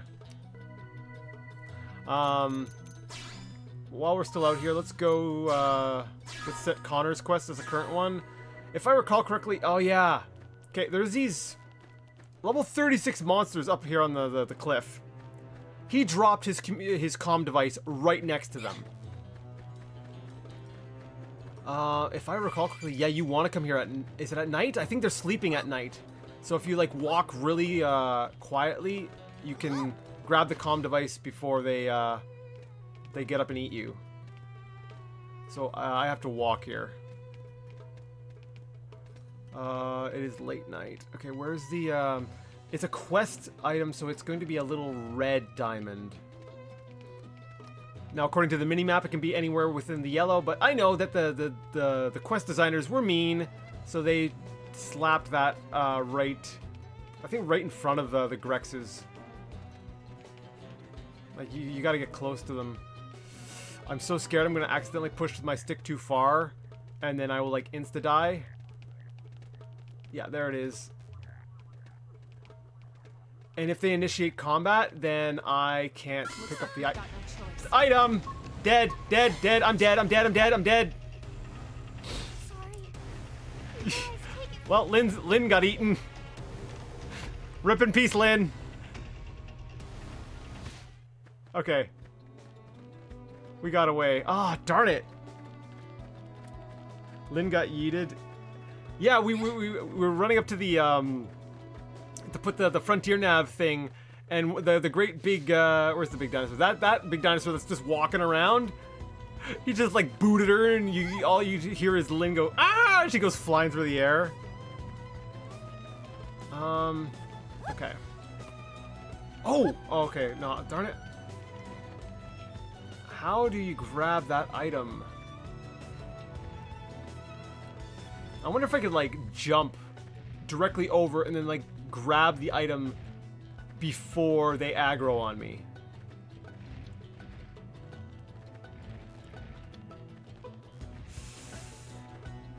Okay, they have the, it's the eye icon, so they... Are they sleeping? They seem like they're sleeping. Like, how did the thing...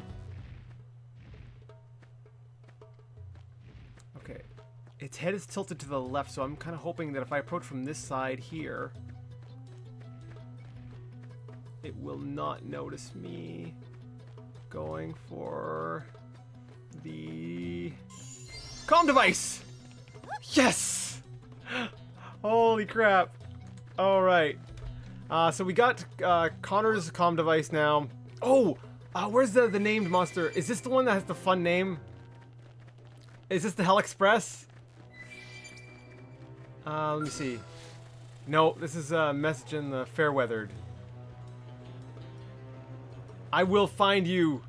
There's one of those tyrant level, those ones with the different number or different logo behind the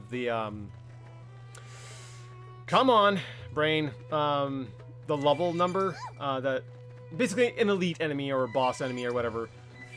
And I can't remember the first part of the name, but it's like something the Hell Express. And I'm like, yeah, so that's a pretty good name for a boss. You're gonna ride the Hell Express. Okay, so what I think I'm gonna do, we've completed Kirsty's quest. I'm gonna run back, give Connor his comm device back, cash in the quest with Kirsty, and then I'm gonna go lunch. Yeah. I need a food. Maybe even 2. I need 2 foods. Yes. Centrifugal beam generator. Oh, that's right. I haven't been filling these things into my Collectopedia. Like multi-speckled ladybug. So like these things are like bugs and all these other little things. Vagabond ant.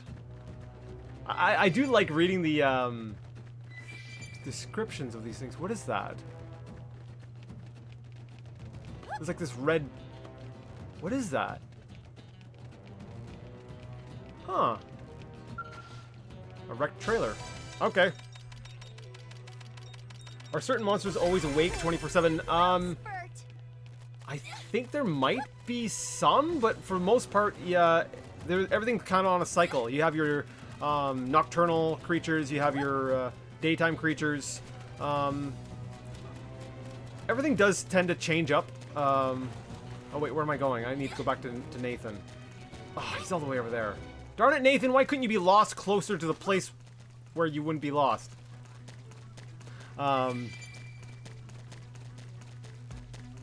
Frickin' it's Connor, not Nathan. Darn it, Connor. Don't be like Connor. Get lost somewhere sensible.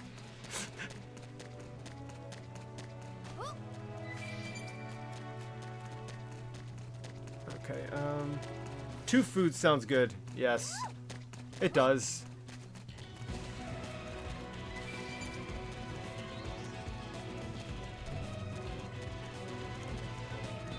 Okay, where are you, Connor? There you are.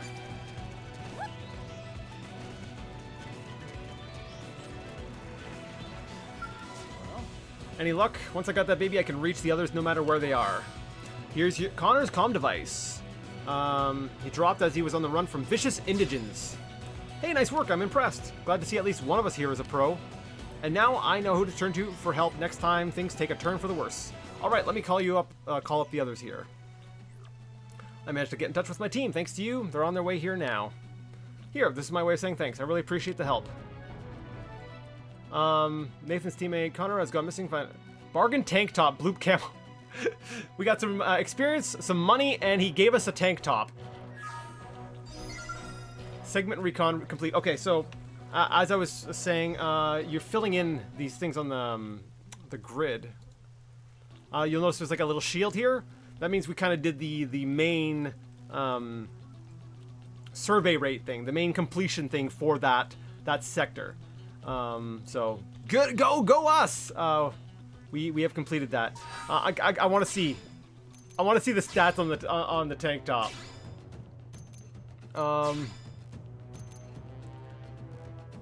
It's not great stat wise. Honestly, part of me wants to I should put it as like fashion gear. Just running around like fighting monsters in a tank top. Find some shorts. Yeah, the headgear. No real better headgear. It's gonna look weird though, unless I can get some decent sleeves. Because like each arm also counts as its own like equipment slot, which gives you a lot of opportunity for like customizing your loadouts and stuff. Let me see. Change fashion gear. Yeah, see, it still has like the sleeves, the armor for like the other set. So I'll hang on to it, and maybe I'll find a better or more well suited tank top, whatever. I don't know how I feel about blue camo. Ah, Connor, why do you have a quest for me? I don't want another quest. Hey there, Gwendolyn. I managed to get in touch with my team thanks to you. They're on their way here now. So what are you doing back out here? I never left. You bored or something? If so, I suppose I could give you that bounty assignment I flubbed. Oh, I remember this one. The mark's a... No, it's not... Okay, never mind. This is not the one I thought it was. The mark's a bold Sinicula that has been running around making life hell for everyone. Express interest in the assignment or turn down the offer. I guess we'll collect the quest. Ha, somebody's chomping at the bit, huh? I bet you take that bad boy down without breaking a sweat. I'm not so sure about that. I'll forward the details to your comm device. Have at it whenever you like. Hunt the bold Sinicula causing trouble for Blade. Now, like I mentioned before, because different creatures can be out at different times and stuff, sometimes you have to learn a creature's schedule to be able to tackle it. Like some of the bosses, I seem to recall there's like some that will only show up during different weather effects too. They'll only come to certain places during certain weather effects, so it's like it can get a little frustrating. All right, let's go back to Kirsty with a K. Frontier Nav revenue. We got 510. I love being able to jump off things. That's something you can't do in any of the other Xenoblade games. Like I said, Blade level up. Blade vet. Okay. That's good too. Those division points. Oh, that's right. We haven't even done like the customizing the barracks thing. Which I guess makes sense. You don't really get to do much customizing and stuff until you get more Blade levels.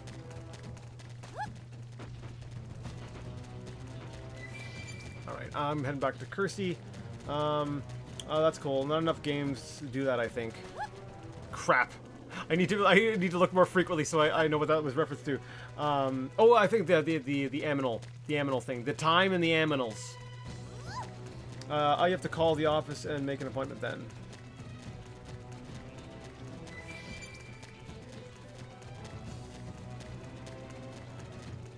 I'm lost.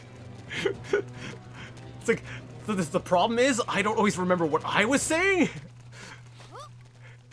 So I'm like, I know that was in reference to something I said. Like, it sounds like it should be.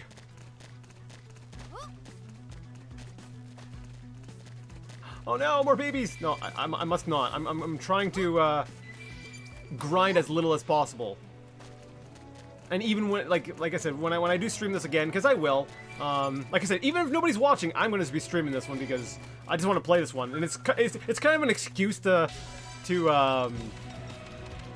it's an excuse to play it again.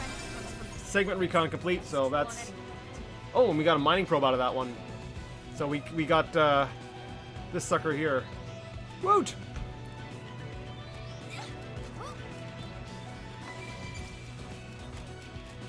You know what? Save. Always remember to save. Doesn't have an it'll like automatically save at certain points and like when you hit big story points, but like there's no like regular interval or anything for the save. It's all manual. Nuts. I'm not stuck. No, I'm good.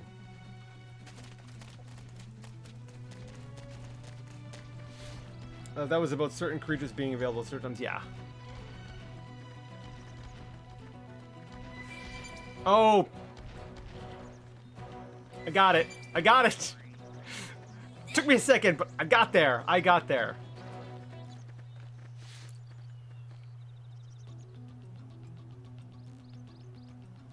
Sometimes it's just like looking around. When I started saying that earlier and I didn't finish. When I first got the game, like sometimes I would literally just like go up, find a cliff, and like just sit on top, or like just literally I would do what I was doing earlier, but deliberately walking, and I would walk. There was one time I like walked halfway across Primordia, and I was just taking everything in. It was just like I just find this game really relaxing and yet exciting at the same time. Yeah.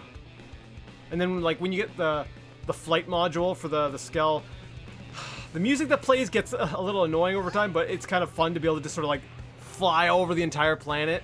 It's neat. And it loops. You get to the edge of the map and it loops back around because it's a planet, right? It's because that's how planets work. They're round. I see. All right, Kirsty. Did you actually? The probes are installed and set up as mining probes. Perfect. You work fast. and I'm sure that's part of what Nagi sees in you. Tell Chrissy it was a walk in the park, or downplay. Say you were just lucky it worked out. If I downplay, I'm willing to bet we're going to see Elma get a heart, and we'll see nothing from Lynn, but if we do boast, you're going to see a little heart pop up above Lynn. So I'm going to go downplay. I'm just lucky it worked out. Yeah. That humility will serve you well. Never lose sight of it. That said, a little confidence doesn't hurt either. Try setting your comm device's display to Frontier Nav mode. You should see 3 sites circled in red and connected by link lines. Yes, we saw that. That's a 3-site link combo. It boosts the effects of each of those data probes by 30%. I can't see that right now. Okay. If you get that link combo up to 5 neighboring sites with the same data probe set, the effects will be amplified by 50%. So yeah, you wanna as you sprout like over the planet and you get all your data probes all over the place, you can get some like crazy income. And an 8 probe link combo will net you an extra 80%. You see where this is going? I see. The more data probes of the same type you install in neighboring placement sites, the more efficient Frontier Nav and your related assignments will be. So, think you've got the hang of all this chaining data probes jazz? Nod confidently, yes. Swift pupils make teaching a pleasure. Well then, I'd say that concludes your first assignment. You can have this research probe, by the way, a reward. Don't say I never gave you anything. Thanks, Kirsty. I'll teach you about that one next, okay? We'll start the same way. I'll point you to a new Frontier Nav probe site, and you'll go install a probe. Then you'll use your comm device to change its type to a research probe. Then on top of that, I want you to go find an unexplored territory known as the Rock Cavern. Good luck.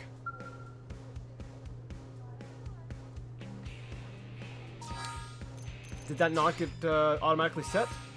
The Professional.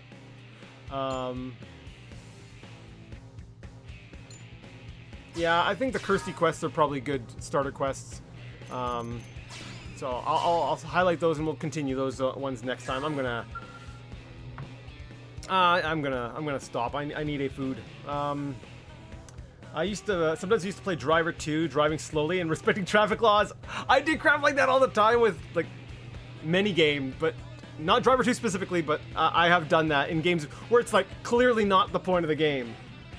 Spent hours just going from one side of the city to another. There's something about it, right? It's I like it. I like it when you can do something like that in a game. Yeah, that's really cool. Okay, so I'm going to yeah, I'm gonna end here. I don't want to stop, honestly. I'm like, finally the good stuff. Yeah, I'll stop here. I will do this again because I want to play the game. Like I feel like in here now, I've just said that enough times. That's enough. Tomorrow was the actual, we'll say technically official streaming day. So I'm going to be trying out Daggerfall Unity and hopefully not hating it. That's the goal. My goal is to not hate it. So I'll yeah, we'll be doing that. For today, it is almost 1 o'clock, and I am starving and way behind on stuff I should be doing. Yeah. All right. Enjoy your lunch. Thank you. I have no idea what I'm going to eat, but at this point, anything sounds good. This was fun. Thanks for the stream. No problem. Thanks for coming along. I know it wasn't the most gripping, but it was nice having someone else along for the ride. So thanks for coming by. Looking forward to DFU. Yes, yeah. I'm curious to see how that plays out. That'll be. Oh, actually, you know, I'm not even sure what class and stuff to pick. Probably a custom class, because I think I'll want to experiment with a bunch of things. And I think a custom class won't lock me out of different types of armor and stuff, right? Maybe I'll figure something out before that time. Yeah, I'll look into it. I don't want to close any doors.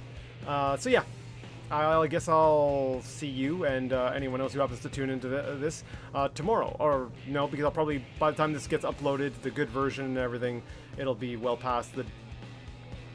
whatever. Tomorrow, Daggerfall. This again sometime? Don't know when. But until that time, game on. Yeah, that kind of works. Okay, I can still use the game on for this. Yeah, sure, that works. Yeah.